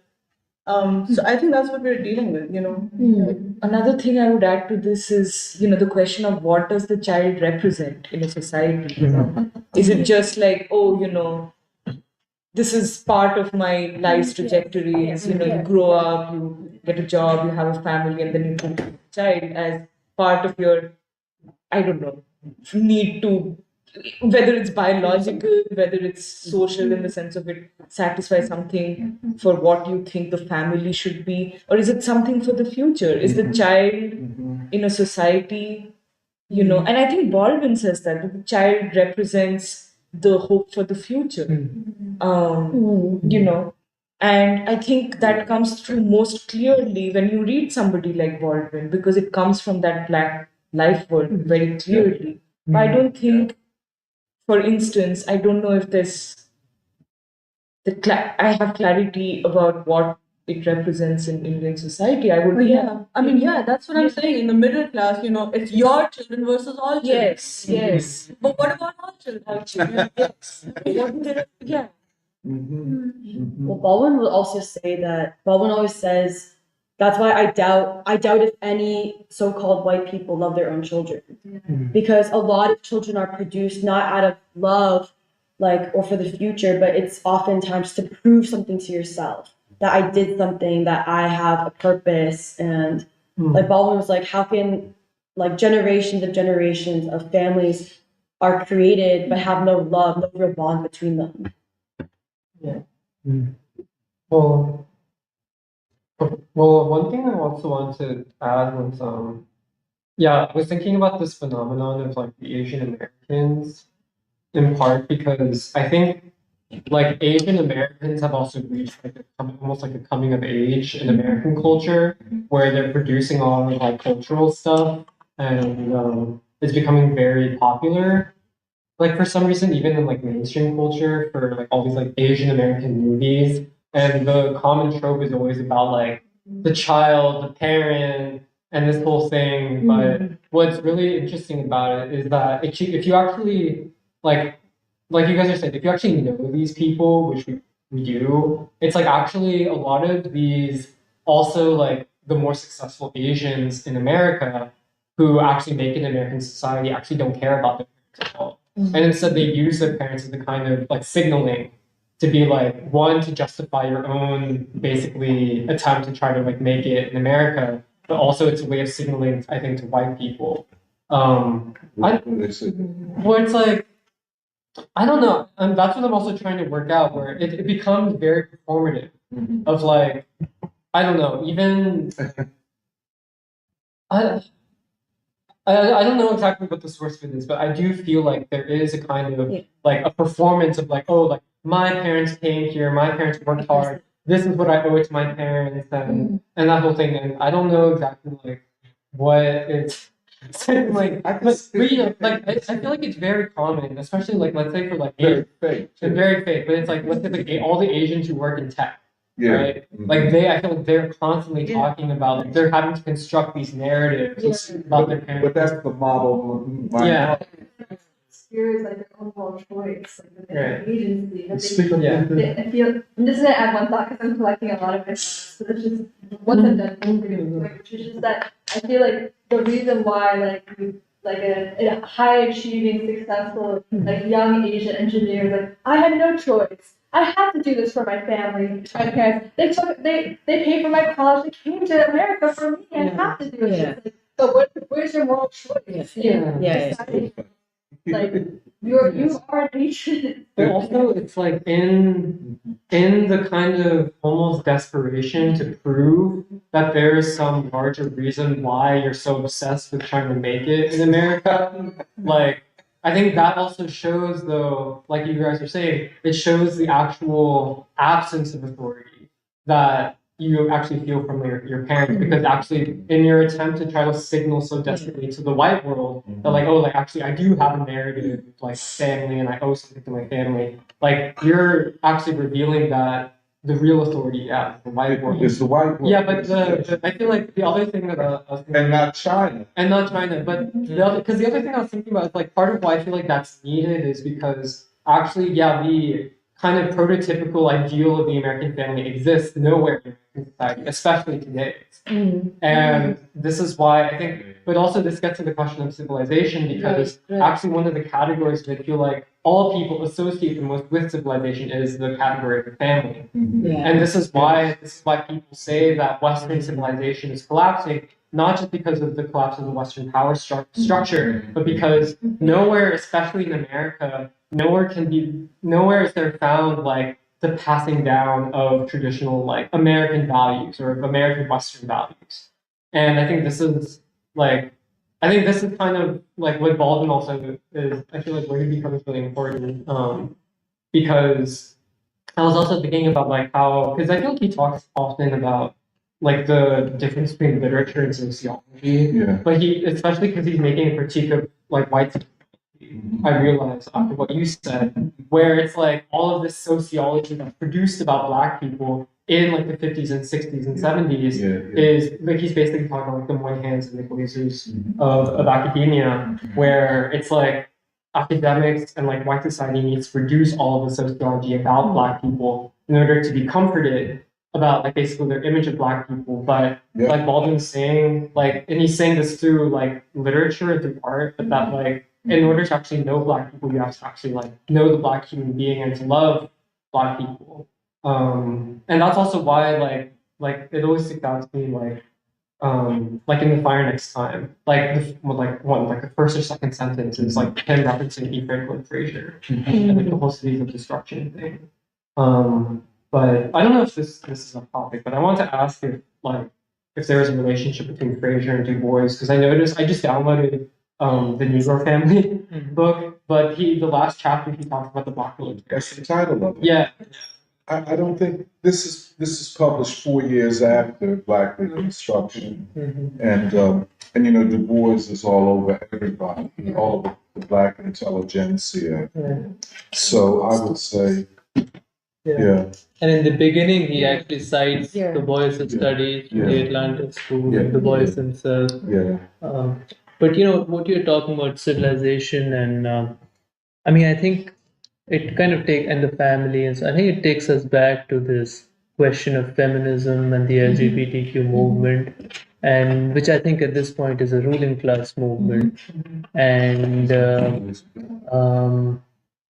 its purpose, I think, you know, and it's sort of because the West, you know, the white man is exhausted. You know, scientifically, you're not able to compete with China.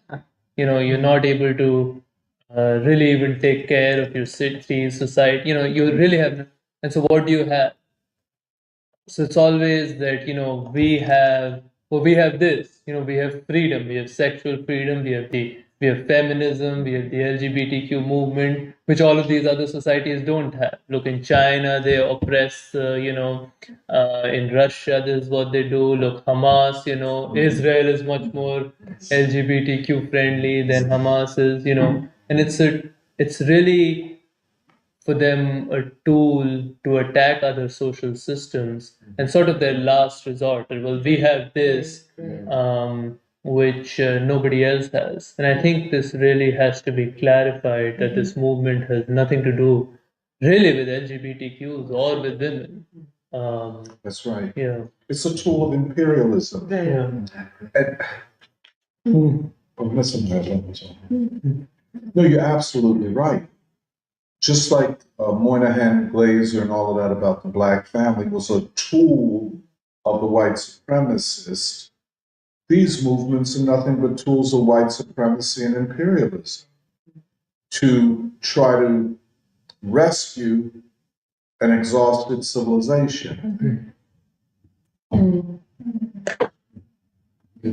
Yeah, just to add, this discussion is reminding me a lot about what we actually talked about in the science conference, particularly when I think you said that love is a state of consciousness. Stage of consciousness. Stage of consciousness. Because you so beautifully outlined how the Black family partially emerged out of the forces of white supremacy, making what was traditionally the family impossible. And yet at the same time, it's not a given that things would turn out this way, where you would have That's right. this overarching love for the entirety of Black people. That's what the law and chance. Law and chance. Law and chance. It was not a given. No, it wasn't. And I mean, you would think that two parents, you double the love, but the white family, You double I would, you double the hate. you might actually double the hate. Exactly. I'm sorry. And so it is a stage of social consciousness that gave rise to a particular social organization to meet the human needs, in addition to responding to the, like, I guess, physical laws of the world. And I'm trying to make sense of it in, I guess, what I most recently and often interact with in terms of the Black family, which is the brothers and sisters of the Nation of Islam, because the focus and emphasis. So they focus on the individual, and then and then the family, and then the nation. And the concept of the family, for any member of the Nation of Islam, is not something within itself to kind of find comfort and ease and retreat, but it is a whole social organization to overcome the systems of white supremacy. And I'm trying to make sense of it because at the same time, I think they do advocate for certain gender norms which are not meant to diminish the role of the man or the woman. I think they say the woman is the other half of God. But talking about it in terms of like, there's like certain human nature that predisposes the man and the woman to be able to that must play this special particular role at the current stage of development of society. And yeah, I'm just trying to make sense of it because I don't see it in any way diminishing the man or the woman. Wait, so what I'm sitting on is the nature of the social system, because like, what we're also talking about is what is being produced, like you said, that this thing about the modern people, what is being produced by, or what has been produced by, the modern people. And one thought goes back to the August Wilson play, Gem of the Ocean, because how do you frame something like that? Like, how do you say something like a gem of the ocean and talking about, like, I forget exactly the story all the way, but I know that it had to do with the grandmother or like the mother figure, you know what I mean, that knows pretty much all of the history of whatever. Anyway, so that's one thing. And that gets me thinking about like everything, like the language, the music, even the concept double consciousness. It has a synthetic and like generative quality. I mean, and that also makes me think how most things have that quality too. In the nature, when you're dealing with like the psychological or the spiritual, the soulful thing of like where a Black person finds themselves in, say, history or time, or those kinds of things, then it becomes like everything is present at the same time, like you said, God, or like slavery, like and I've been thinking about that a lot because I'm thinking about my mom and I'm thinking about my dad and where both have come from and what produced both and whatever. And that's to say something, or even like rhythm, for example. I think rhythm is like also has this nature of generative and synthesis, or like a constant like creative nature. And I think that quality, like, that's what I'm sitting on, because without it, or with like this idea about the individual, you are without a lot of the clarity or depth or perspective, like real, like something is missing. So, Like the thing that, like when we're talking about the individual versus the human, I think that we're also talking about something specific about what it's not really entirely like we're saying the white man or the white person or whatever, but it's like how you really deal with these moral questions of like, for example, it gets me back to thinking about my, like a real process that I went through to get to here, like in preschool or like in this year. Meaning, like, I feel like even there's a spiritual journey with figuring out what's good, bad, what is your authority, like all these things that we're saying now. And I mention that because I think those decisions are that point, that word a priori, or the precondition, like the things that you think of to define the way that you act, or how you operate. And it could be said in a joke, like it's a joke, like if you're with white people, you're one way, and if you're with black people, it's a whole nother thing. It's a whole kind of way of relationships, way of talking, of sharing experiences.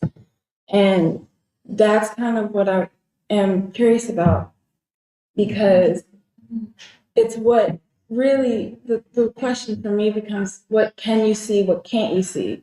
right. If you can see, that means you can understand something. That means it's something that's part of you. And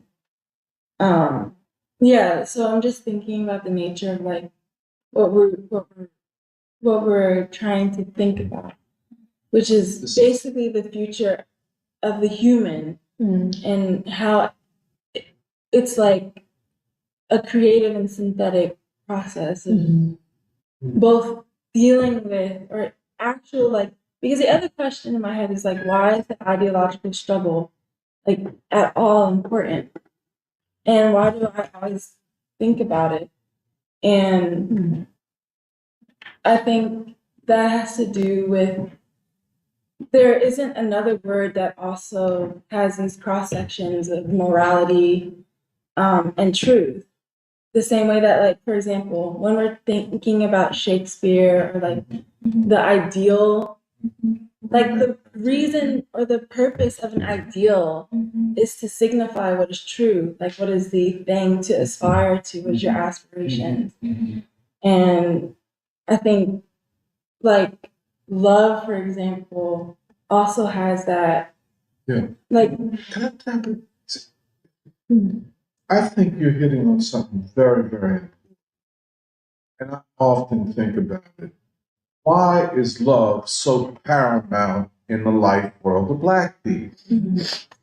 I don't care where you go, it's love. I mean, the Love Alive Orchestra. Love. You go to Tabernacle, love church. Everything is love. Why is that so paramount? But it's not on the opposite side of the color line. I don't even know. I really can't tell you how it is talked about.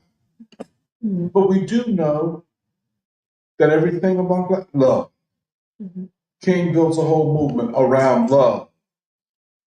I mean, think about it. Does that diminish it? Or does it make it more? I mean, the reason also why the title of the Paul Robeson and Honorable Elijah Muhammad event came up, Unconquered Love, The Magnificent Lives, and Legacy. I don't know whose legacy. Yeah, but there's something about that. Why did you name it that? But it's true though. Like, it's almost something that we needed to say it also. Obviously, we're thinking about it too much, but. See, I think, because there is a consequence to looking at the world this way. There's a consequence to not looking at the world this way. If this is why, we always, if the struggle is in its paramount sense an economic struggle, if class is an economic category, well, all these other things are trivialized. And it is.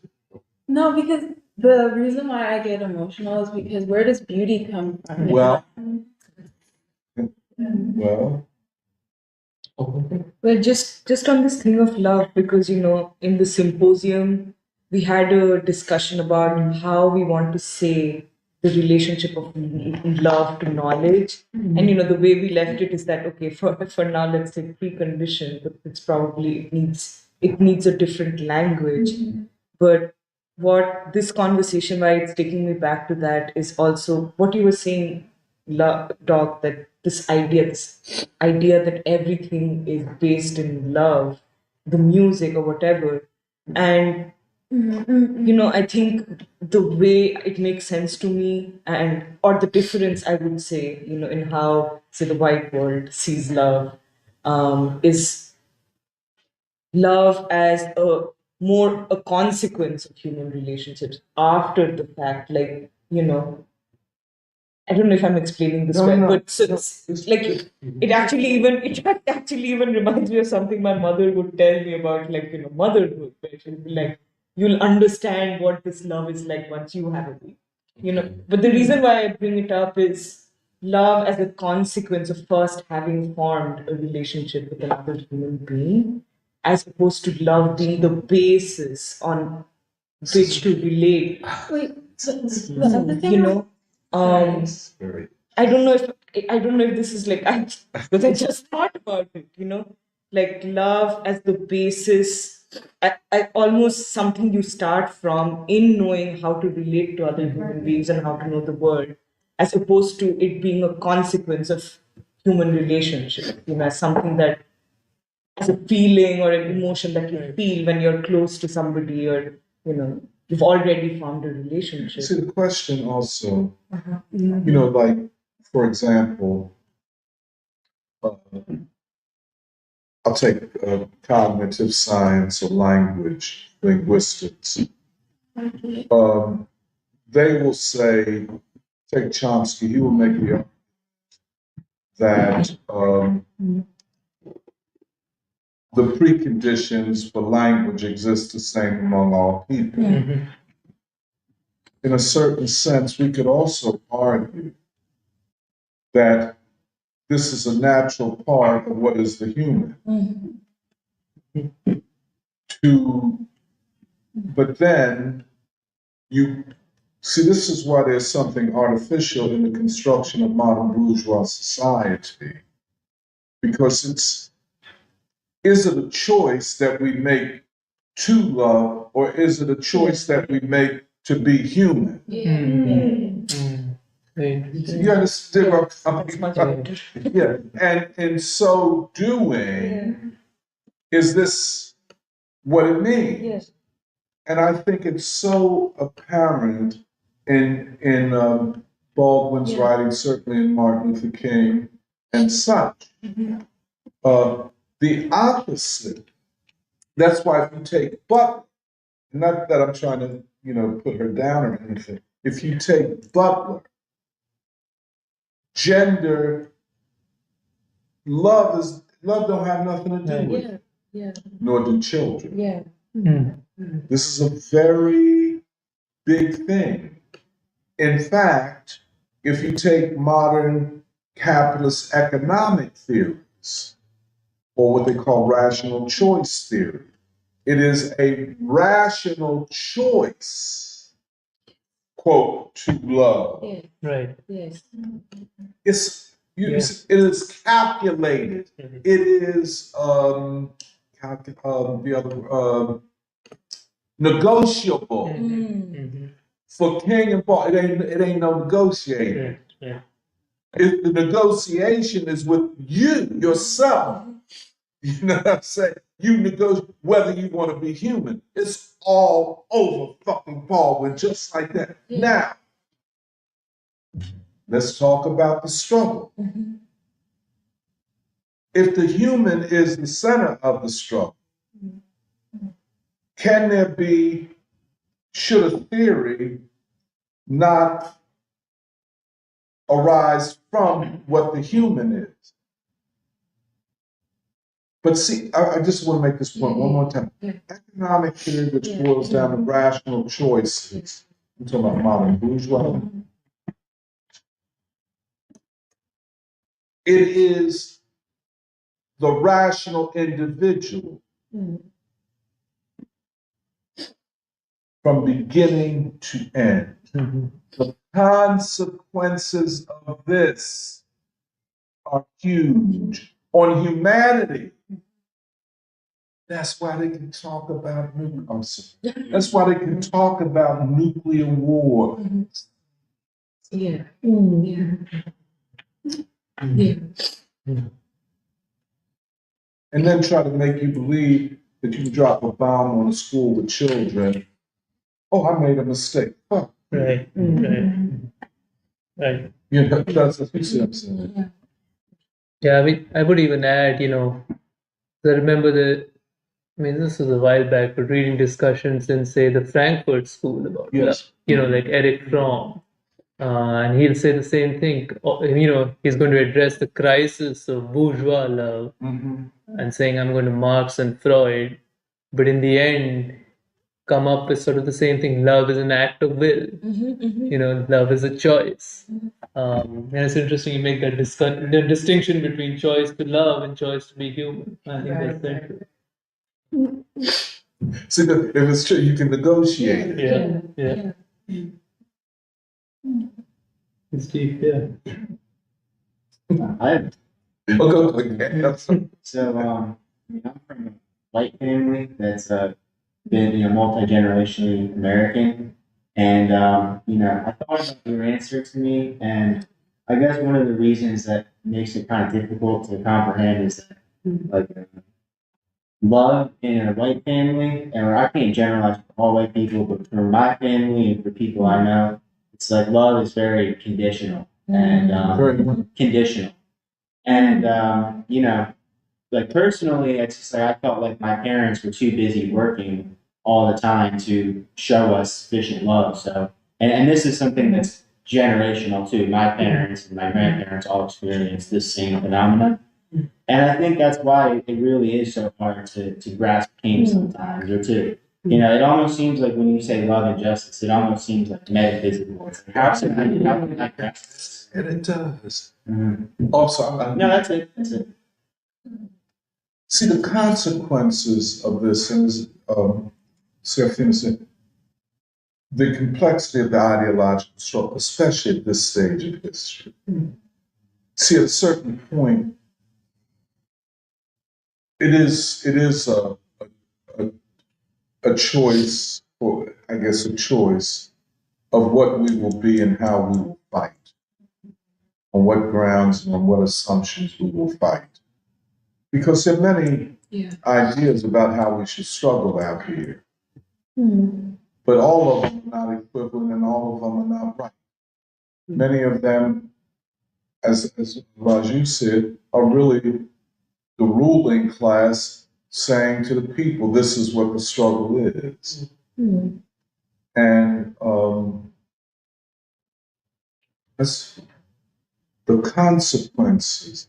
And I think it is from this ground that we have to look at the 19th century, and of course, Marx, the great Marx. And is it adequate? Is it sufficient for this moment? And I agree. Jerry said it. I think China has choices to make. Not, it has to, well, on the youth question in particular, but I think this is on how they will become modern in the fullest sense. Well, something Gannon said that reminded me of something I always think about, which is it's not a big chapter, but it's just a few paragraphs where Du Bois makes a point about unions in America where he says, and unions is like, I would not even just say unions, but I would say class struggle, where Du Bois makes the point where he says the issue with unions was one, it excluded Black workers and only saw white northern industrial workers as workers and did not see the enslaved proletariat as South worker. But also part of it was Du Bois is making a point that there becomes a contradiction when, by claiming economic struggle or class struggle, what unions did was they said, in order to further our class struggle, like our white worker class struggle, for better like wages and benefits, as that the uniting principle is based on that what it does is that it actually kind of like chops you off from the real democratic struggle of the United States, which is a struggle for like, whether you want to call it like fulfilling the ideals of freedom or equality and justice that the country was founded upon, where by unions not taking a stand on slavery, by unions not taking a stand on the primary, like basically the primary democratic demand of the time, That's right. what unions do and all those people in the name of class struggle, what they were doing was they were essentially cutting themselves off from basically a human struggle or the democratic struggle for your own country. And I think that's also like something I think a lot about with the economic thing. Yeah. But then also there's Baldwin, which is funny that like comes back down to Du Bois and Baldwin in some ways, which is I actually feel like Baldwin's analysis of white families in particular, and like it's a generalization, but also not, because I actually think he's talking about the historic and social development and production of human beings, a certain type of human being, which is that I feel like what happens a lot with white families in this country is he calls it like a lack of maturation, which another way of saying it is an inability to become themselves complete human beings or full human beings. And like in the condition of becoming a complete human being or a full human being is like love or in search of community. And in some ways I think Baldwin says because of white people needing the existence of an inferior Black person, what it does is it also like it cuts short your own maturity or your own ability to be a complete human being. And I also think that's where you do see like a lot of sense of lovelessness or an inability or incapacity to even love your own family or children, like a conditionality. Which is also why love is often, we always say like love is also an antidote. Like love is the antidote to a loveless society. Like or King calls it like it will be Black people from the South who inject humanity back into this civilization.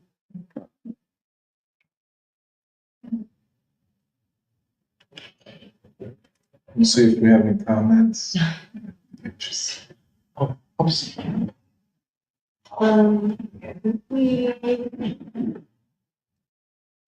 Okay, M. Spark says, good morning. Rowan Frazier says, Afrocentrists quote, come with the idea that we are broken, but where's your John Coltrane? Great question, Dr. Montero. And then, yes. What did Rowan say again? He just said it's a great question. That point. And then also he says, yes, Black feminists do hide behind white feminists. But I think what we were saying is that white feminists hide behind Black feminists. Yeah, I think that's right. Maybe both, but. And then I think that from Satan, from Beloved, right? Oh yes. And then somebody named Star on YouTube says, yes, we white reparation trillions for music, for art, for industry, scholarship, everything. And then somebody with a Chinese username just responded saying, if you're a white and dirt poor, then you too are reparations. But I think there's some conversation, I guess, starting in the comments.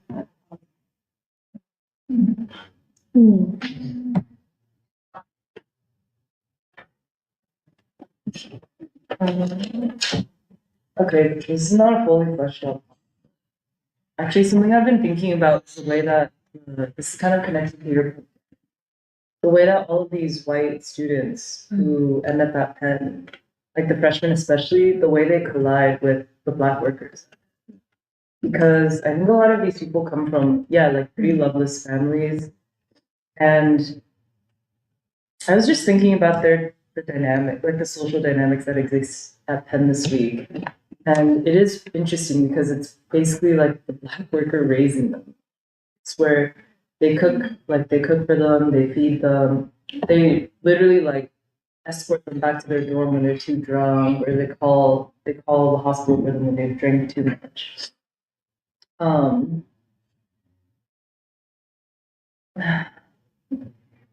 But I guess part of what I was trying to make sense of is why I feel like it was pathetic that actually a lot of young students, especially the youngest one at elite universities, would take the stand that they've taken, like with the children in Gaza, and how I actually think there's a lot of organic morality, and you could even say love there, where they say, like, my heart bleeds over what is happening to the Gaza people and the Gaza children. Because I also am thinking about what is going to come in the fall, but I really believe that it's everything we've been talking about today, like this Black worldview, or like the Black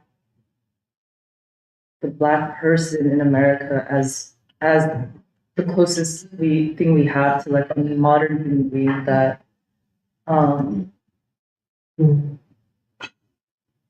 it's hard to get to everything that I'm trying to say, but that I think these students will really need to develop an instinct that they already have. Basically, the question that I'm stuck on is, of all of the different personalities at an institution like Penn, interestingly, like I see the most commonality with these students with an organic instinct for morality, organic instinct for love. I see them reflected the most in like, the Black workers on campus. And that's going to be the only way that what they have an instinct for can be both protected and then developed into a coherent worldview, and then a coherent form of like political struggle. But there's stuff I'm still trying to process from earlier in our conversation. Well, because I feel like even like the article that I read for the last issue of Avant-Garde, I think this is also inspired by the conversations we were having, but I wanted to make a point that a lot of the left sees morality as bourgeois. Any discussion of morality as bourgeois. And like what Emily was saying, what you were saying, actually it is love and morality, which ironically brings the bourgeois students closest to, let's say, like the Black worker. Yeah.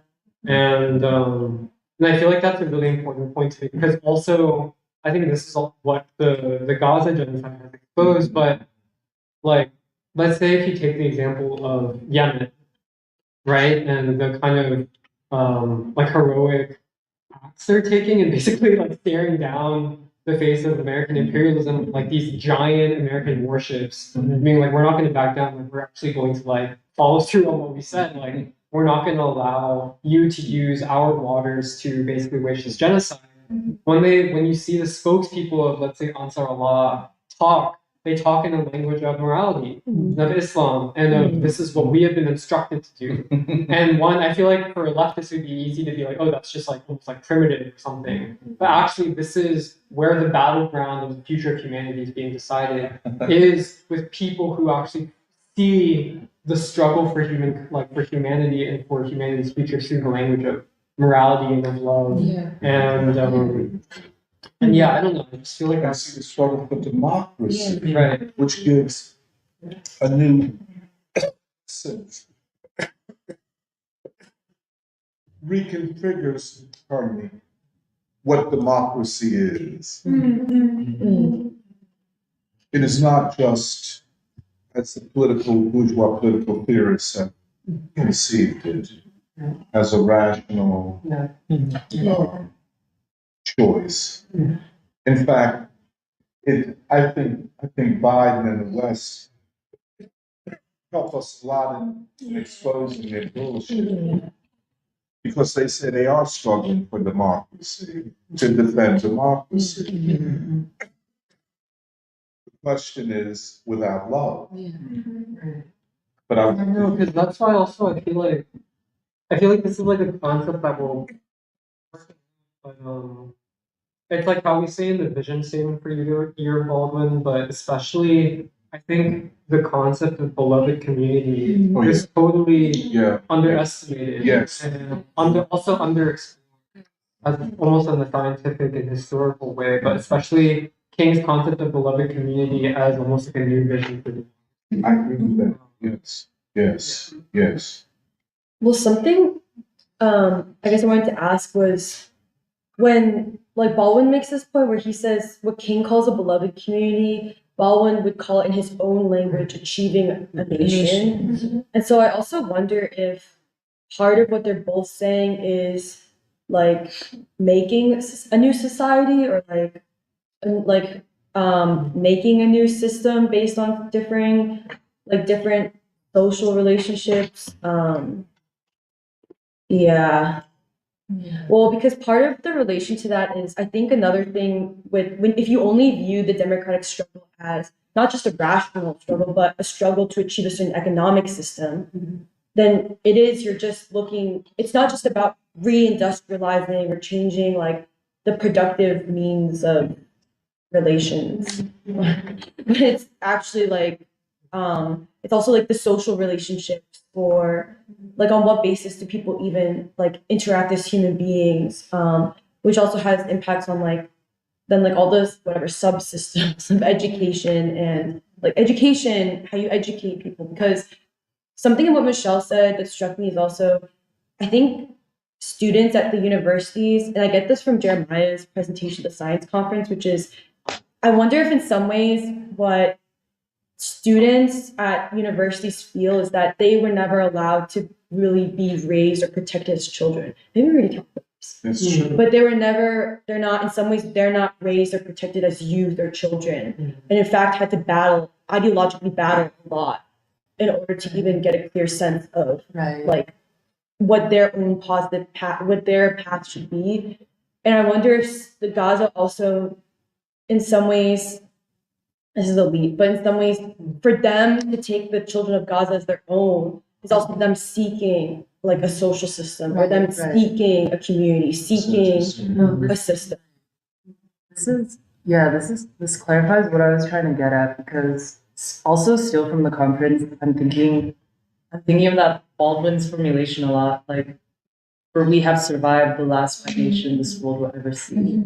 And like that very specific sequence of words, how I think with survival, he's not implying an achievement, an automatic achievement, but a certain stage of the struggles, or a certain stage of the development of the American crisis. And I think what I'm trying to say is the types of human beings and the types of human personalities that are emerging from this stage of the American crisis are like something new qualitatively to look at, where basically I think the collision of a young American or just whatever person is produced in America with like an increasingly untenable but also obscured and distorted white supremacist social system is it's like creating human beings that like can have a certain relationship to the Black freedom tradition. One second. It's like for these students in particular, what happens when you arrive at the university and you determine that your education is loveless? You know what I'm saying? Like how do you reconcile that, right? And why is the feeling so urgent to be connected to what's happening in Gaza on, like you said, like on a moral basis, and a very instinctive basis? I think,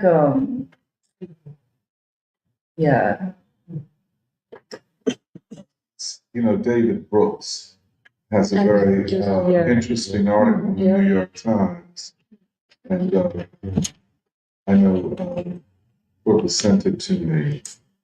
And what he decries is what he attacks the students as not Yes. being great. Wow.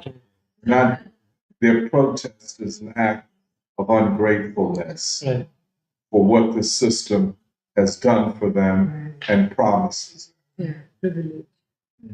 privilege. Yeah, and I just wanted to add because I was thinking about exactly that article. Is on one hand, when we look at the student movement and say this is the highest consciousness that has been able to be achieved, in a movement that's a student movement in this country, separating it from the Black student movement, it is because of what you guys were saying, that rootedness in something moral, something human, a human connection to the people of Gaza and the moral struggle for the soul of this country. That's what we see. But then the way David Brooks in that article he puts it is basically that, oh, these people are just privileged and all of this is performative. And this is the it is in the context of these student protests for Gaza is that this like introspection about the elite universities being places of privilege even happens. I mean, where was this before? It's always been like this, and in some ways, the student movement is an outcome, or a response or a resistance to what the university has become. And the other thing that was very striking for me is the other thing he says is that the students don't care about the workers, which is a problem. Yeah. That progressive, the definition that progressive politics has to be anti-privilege. I don't know if I've seen anything this like a concrete definition like this before. I thought progressive was for human freedom and peace and justice, But this definition of progressive as having to be anti-privilege is, But see, there's something else going on. Yeah. And this is what, see, the students matured overnight. And what people like David Brooks and even the police and the administrators who came down on them are saying, or what they want is for them to remain childish adolescents and infants. So go to football games, go to frat parties, get drunk, but don't get serious. And the students matured, and in their maturation, they saw the world. And that's what David Brooks, and what he's saying in the beginning, he said, well, when I was a student, John Reed and certain other socialists were my role models. But then I grew up. Then I grew up. And I became a neocon. I knew that I had to defend American imperialism and American empire. And that's what he calls growing up. I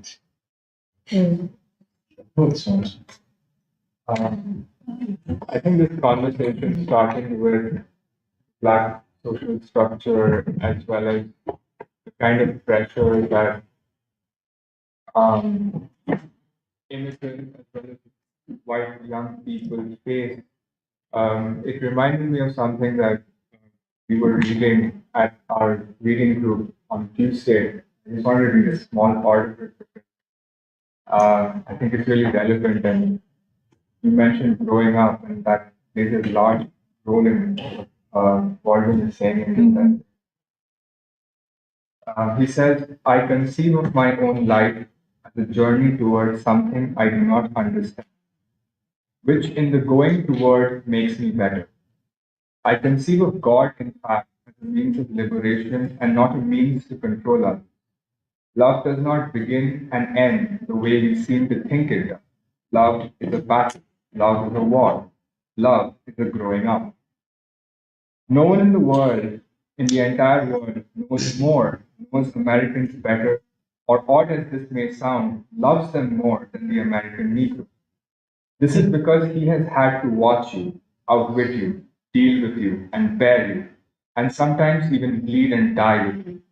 Ever since we got here, that is, since both of us, black and white, got here, and this is a wedding. Whether I like it or not, or whether you like it or not, we are bound together forever. We are part of each other. What is happening to every Negro in the country at any time is also happening to you. There is no way around it.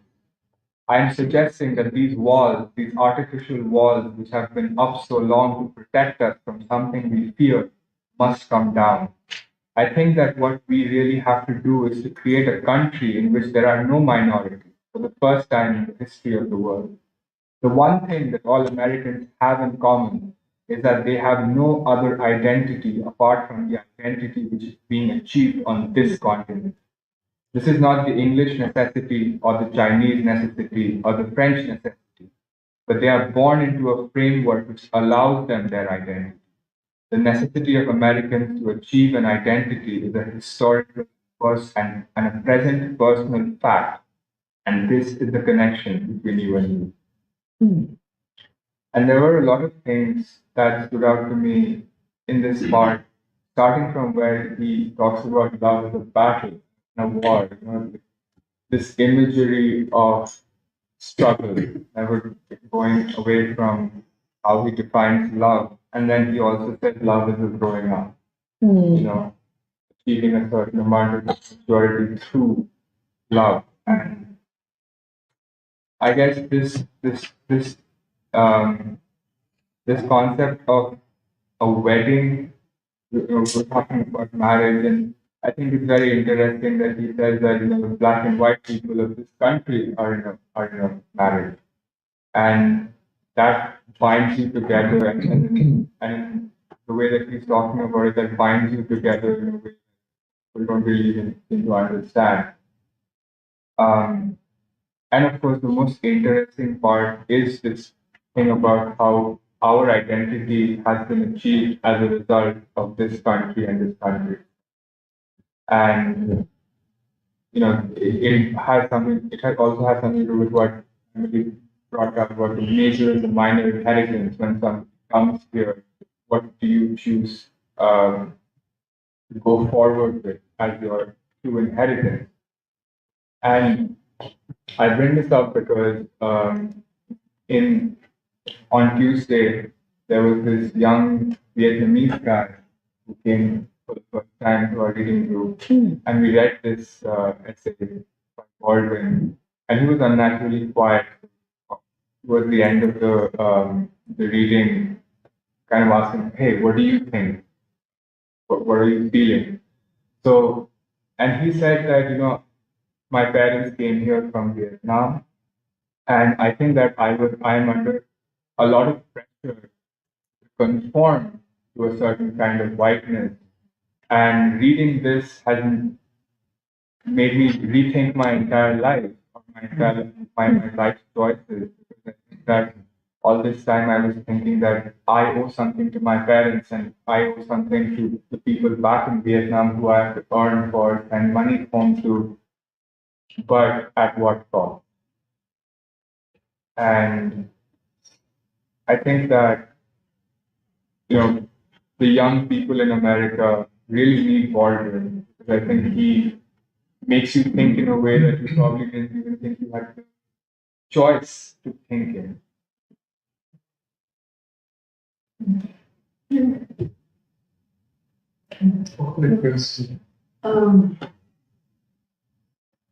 Okay, so I've been thinking about a few different lines, and essentially like synthesizes like Baldwin and King in a way where where Baldwin will say that love is the key to maturity, and King would say that love is a sword that heals. King would say what? King would say that love is a sword that heals. And Baldwin would say that truth is a double-edged sword, and one must be willing to be pierced by that sword, or their intellectual activity is simply delusional mastery. And I was thinking a lot about this sword metaphor, and I think it applies how it applies to love in particular, and how I would say that the white supremacist social system produces individuals who are essentially unwilling to be pierced by the sword of love, or become so hardened in a way where like nothing can reach their hearts, nothing can touch them. and how a Black social system carries the underlying assumption that love, truth, and freedom are the basis by which we relate to each other and we relate to society, and would therefore form the basis for, a peace industrial economy. But I think my question is like in understanding, the global implications of like the Black social system and marital system for Asia is like it makes me ask the question, and I don't know the answer to this. How does Chinese society conceptualize love? And does Chinese society, does the Chinese social system have love, truth, and freedom as the basis for its social relations? And I think the answer to that would, point to how much China actually needs Black people. And just speaking for myself, like I get questions from people as to like why I moved here, and I give a lot of different answers, but I would say that even personally for me, like what catalyzed my own search or even an interest in trying to know the world in a political way was a realization that there was like a lack of love and a lack of love in my life. And yeah, like love is the thing that allows one to mature and also to become a more complete human being. And so, China might have like this certain civilizational values that are the key to its modernity now in a non-Western way, but it doesn't have love in the black in the black definition. Yeah, this we have to continue. Go ahead. No, I mean, I think it's a good question, and I think this is because, I mean, that's what I mean when I say that Black people are modern in the sense that you relate to each other as human beings rather than as parts of a, how do you say it? Maybe Raju can also help me out, of a traditional system, where your social relations are not overdetermined by the traditions that, kind of define society. So, one example is that, in India, it's unusual when you meet a man for the first time for men and women to shake hands. It's not a usual thing. I mean, you would say hello, you would do namaste, and that's it. But we've been kind of interviewing some people for our piecework with China, and we interviewed a group of workers who work in a medicine factory. It's an American company which has a factory in India, and they're it's a new consciousness. Those men came up to me and they shook my hand, straight up, and I think it's a new kind of person that's being created, and I think I'm not totally sure about. I mean, I don't know about China. I think they will struggle with this, and they are. I mean, their society is struggling with these questions. And I think what Emily was saying is it's important because I think even the revolutionary process has created new kinds of human beings, which I mean, for example, gender relations, I don't think are the same in China today that they were, in pre-revolution. I mean, definitely not. They're definitely not the same today. But yeah, it's a good question. What will be the basis of a new society? And yeah, I mean, I think love has to be connected to, like people have been saying, to struggle and to children, the immortal child. Yeah, I don't know if I really, but it's a big question. Yeah. Can I just say on China?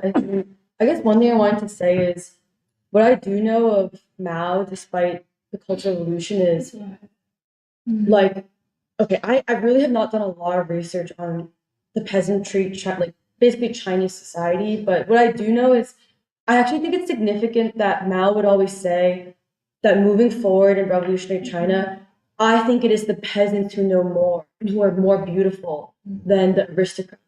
Because in some ways, I actually think it was like, I think we talked about foot binding actually. Foot binding was like a Manchu practice of like people who were higher up. But in the peasantry, in the like most of China, the Chinese population was in the rural areas because it was highly agricultural. And women would not be they didn't have foot binding if you're a peasant because men and women, because everyone had to work, like everyone had to be farming and stuff. And so in some ways, I wonder if that's also a big factor in Mao's whole thing of like freedom, like that's why gender change, like woman equal force of society as men. Like, because that was in some ways, I do think to a certain extent does come from the peasantry of China. Like, yes, women would raise children, but women had to be in the field as much as the men. There are a lot of stories, like if you read Chinese writings, they'll talk about like studies of peasants and stuff. But I guess the other thing I just want to say is I think love and freedom being linked together is important because I don't know, I would not say, I definitely don't think in China people are the same as Black people in America. Like that creativity, like just take the music. Chinese music, I'm not trying to be a hater. I just don't think Chinese music is as good as like anything Black people have produced in America. And that's part of, and it's not anything about Chinese people not being like this or that. It's because of a certain, I just think it's a philosophical or ideological question of like people being produced in some ways, like soul or something. But what I would say is that what China does have that I do think is connected to love and freedom is any society that has made it its mission to abolish poverty has love. Because you do not like because it means that it means you're oriented around the child. And any society that's concerned about all the areas of China where like young girls and young boys have the opportunity to actually keep going to school after age 12 is focused on love.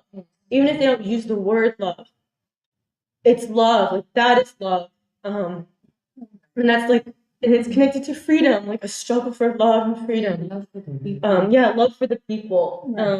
Which is also why I think it was Zheng Weiwei who said like character is very important in China. Like it's not just a simple meritocracy, but character becomes very important in China. Like it's very hard to join the Communist Party of China because they're very concerned about your character. Which is also to say, do you care about the child? Like, do you do this? Are you doing it because of self-interest, or is it because, or is it based on your concern with the human problems of poverty, like very, very, very poor people, like things like I think that's why like the linking of love and freedom is important because I think the category of love has been really corrupted in America. Like, love is not. And in China, actually, a lot of people don't say I love you. They don't say 我爱你. They don't say I love you. They say 我想你. I'm thinking of you.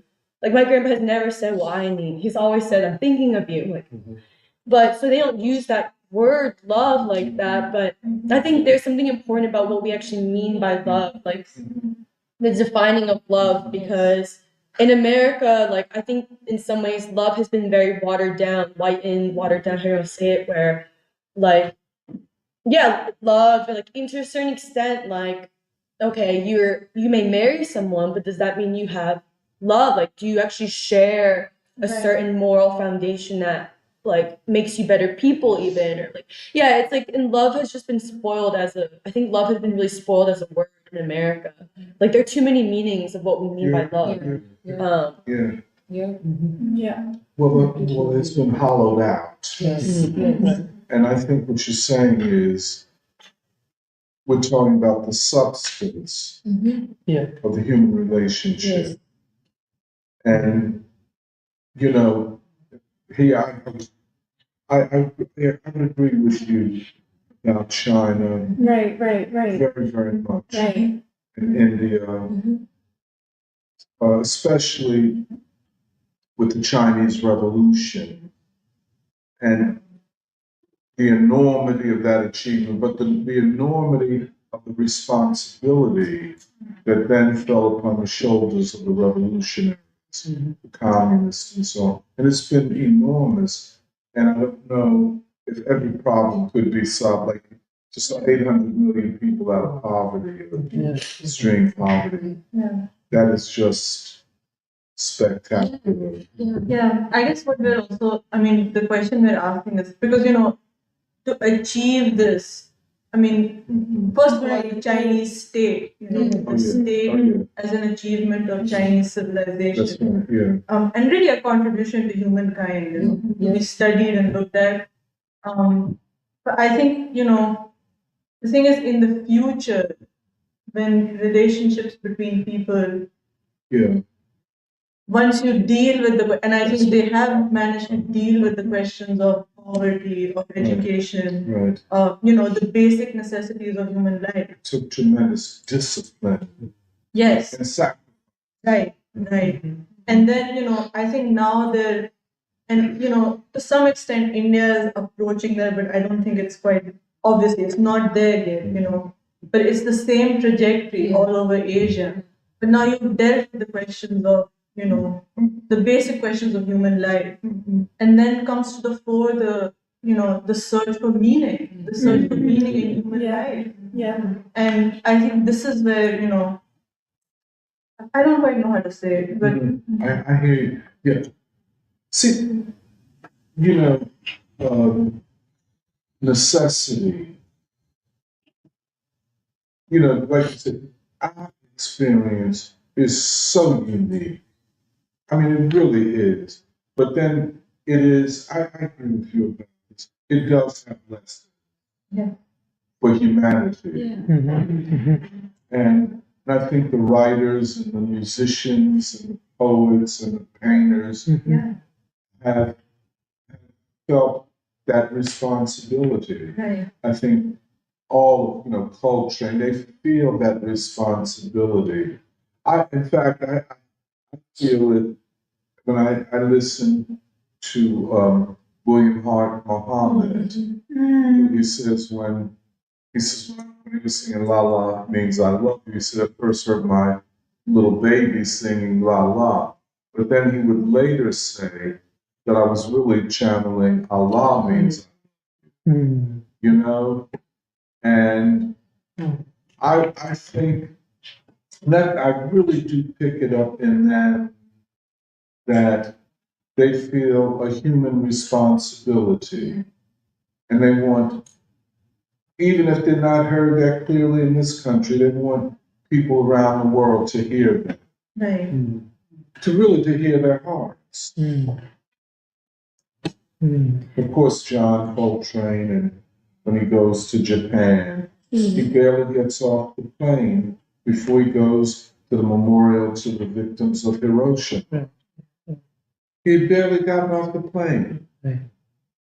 And you know what I'm saying? So I feel that everybody can't do everything, you know, but what we have can be a light, can be a contribution, a gift to humanity. And that's what Du Bois was doing when he went to China.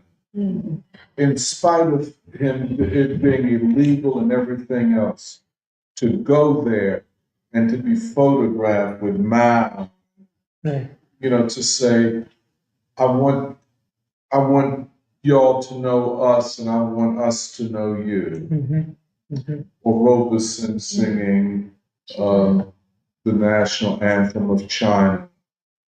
I mean, it's just, the gesturing is too profound not to see.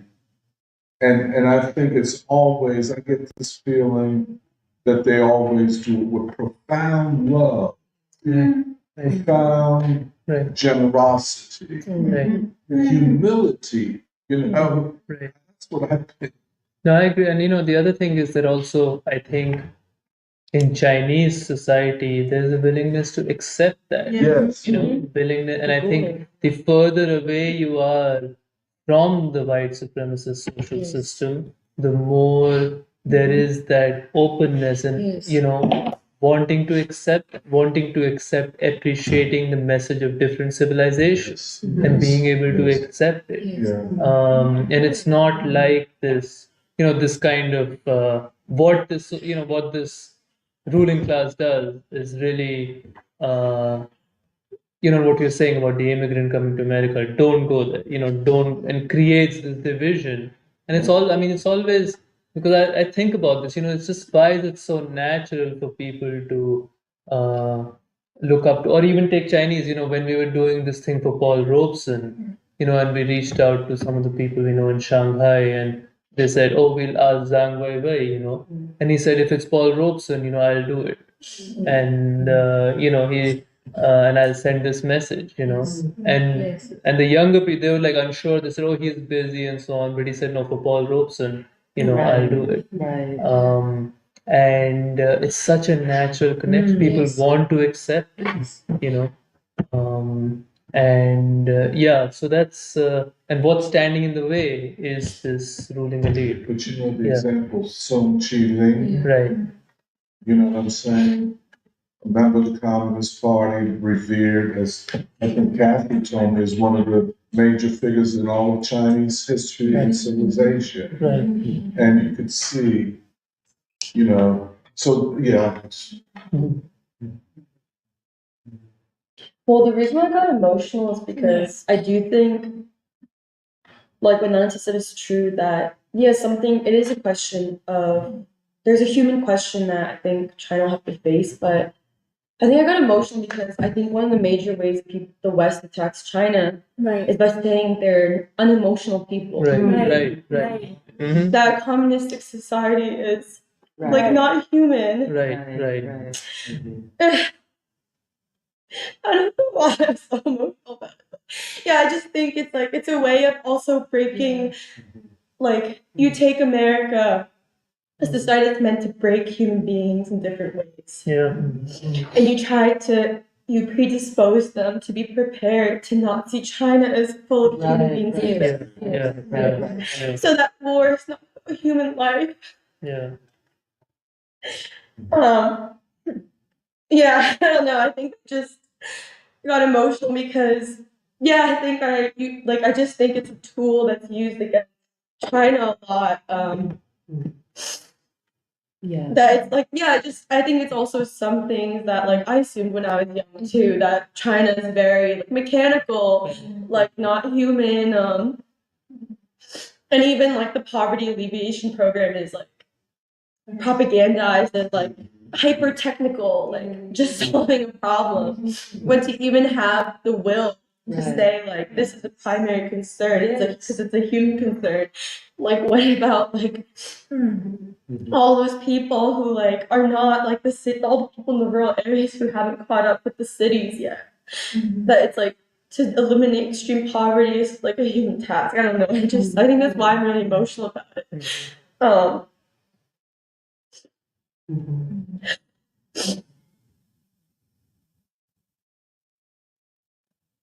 Yeah, and like this all goes back to what we have been talking about, that this way of looking at the world really is ultimately a projection. It's a projection of the white supremacist framework. That's how that's how the white supremacist framework views all of this when it comes to development in America.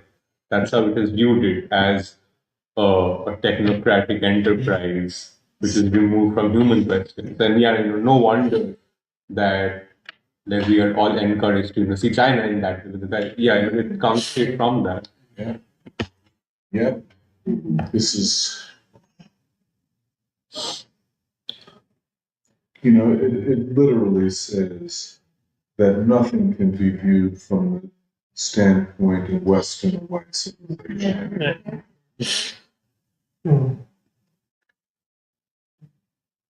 It just, because it does impinge upon this question of war and peace right now.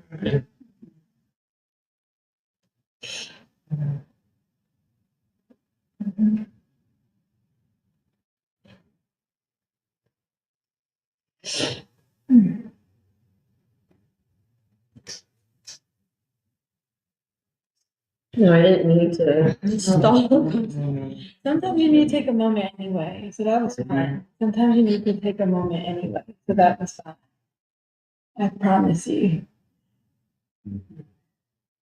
You don't have to apologize because I think there's a lot going on here. Right, right. And I know how could any conscious Chinese person in America not feel just what you feel? Right. I don't see how you can, unless you have decided to go with the white man. Well, because I think it's also it's emotional because it's also personal in terms of I do think the number one, speaking of like even when you take a Chinese family, you put them in America, they have kids, Chinese kids born in America, they're not even prepared to protect their own children from the lies that Western society is doing, which is saying the way if you tell lies about China, that Chinese child born in America, their own parents don't even know that they're supposed to protect their kids from these lies. And so the kids are then faced with a lot of propaganda around China, which also impacts them and makes them choose to say, I want to be American, which means white. I'm going to be American, I'm going to be white, over the fact that you are of Chinese descent in a white society that wants to make you degrade you and you see yourself as an inferior. And it's a way of, it's an ideological process. And I think also like, that's also why it's interesting that what you said, Doc, like that story when I was working with polls, that this one Black woman, she called my white coworker, she was like, you're Anglo. And then she looked at me and she said, but it's her way, it's in some ways it's, but also she looked at me and she was like, she commanded me to dance. She was like, I want to see you dance for me. And she said, it was just a little weird, but also, but then she said, she was like, I want to know that, I know that you must have some rhythm in you. And like, okay, maybe she was, I don't know if she was being nationalistic or what, but I actually thought that some of it was, she was trying to see, do you still have some spirit, soul in you? Right. Or do you see yourself as closer to like a white person? Absolutely. Like, I want to know how you see the world. There's no question about it. Except what side are you on? I mean, it was no question. Right.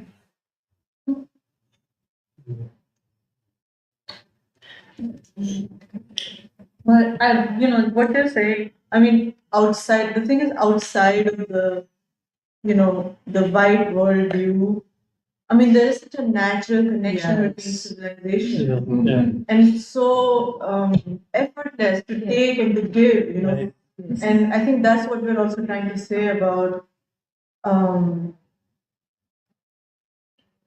about Black people in America. That there is an ease with which, things can be learned from and things can be, given. And it's a natural connection. There is an experience here which has relevance for the world. As is true of China, And I think, the other side of it is that the African Americans have always had, like you said, generosity to deal with the world, to see what is valuable in the world and to take it. And I think, the world will respond.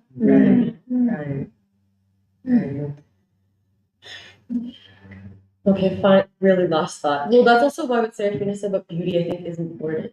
And because that's what you said, like, it's the African American who kept, like, always talks about beauty, like, truth, justice, but also, like, human, like, in the face of the degradation of the human being in America, held on to, like, people call it the simple things, right? But it's the beauty of ordinary people, the small things, the way a mother cares for a hand's child, like just simple things. And like it's interesting because like it is beauty. I don't know if it's category or lens, whatever you want to call it, but I see it all the time. Like just the other day, one of the Black women who I really like, because she always talks about Jesus and King, she said, she was like, I always want to tell, like, you know how the way socialists talk about corporate greed, they're like corporate greed, blah blah blah.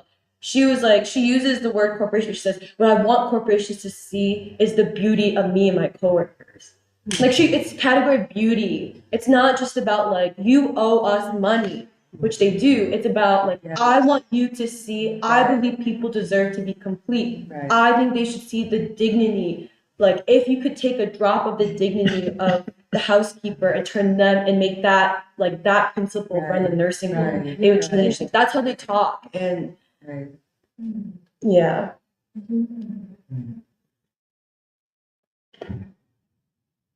I was only gonna say something about the music because also on Monday in the book club we did read something about it and just above my head.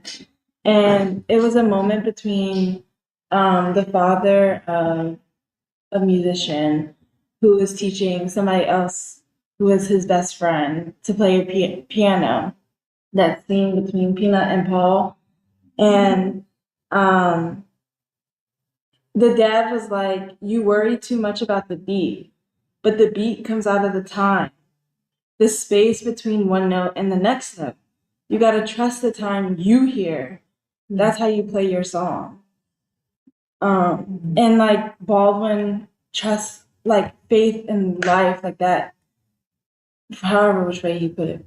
The other thing, just as Baldwin trust. like he was talking about like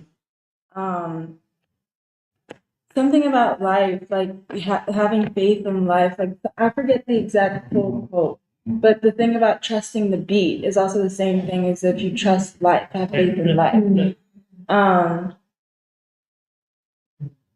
Also, this might not make any sense in the context of the conversation that we're having right now, but I did realize how Doc, you're my hero, because I feel like, no, seriously, no, I really mean that in all the sense of the word, because you've defended this, and I feel that now because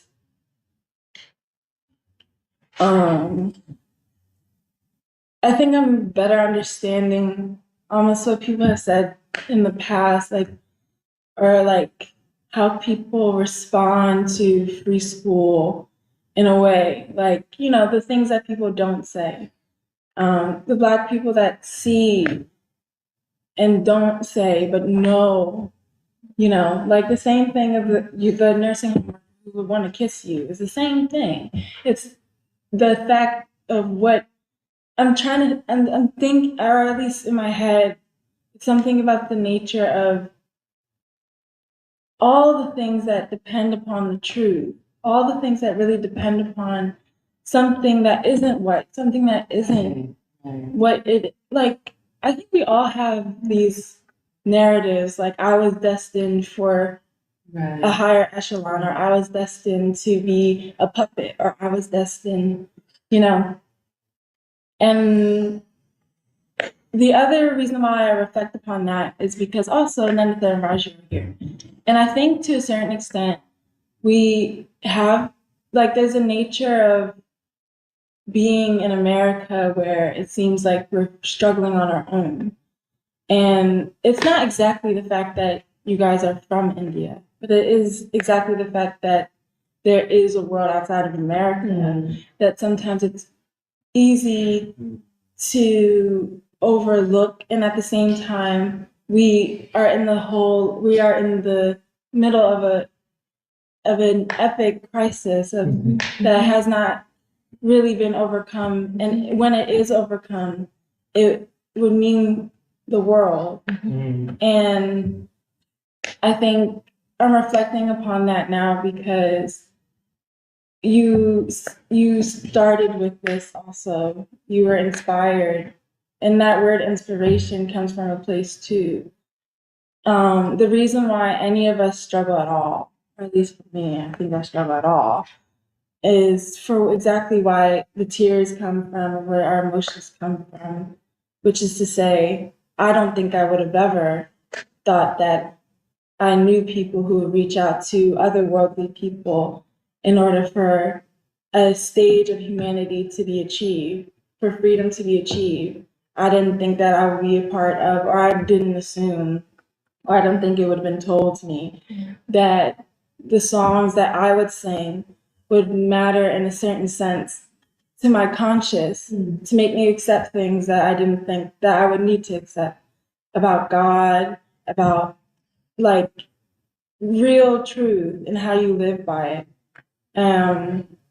So I'm just reflecting now because I think that without that initial defense of a world's people, that initial defense of Black people, I think it means the world. And that's why I would say that. That's, yeah, I don't talk to you, but I agree. That is the essential bottom line, and that's the lesson to the American people, to the American movement, to the American.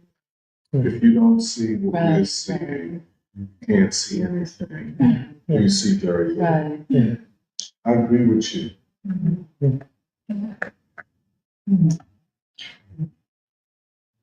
Okay, maybe that's a good end to preschool speak. We didn't get to assess the science conference, so maybe we can do that next week.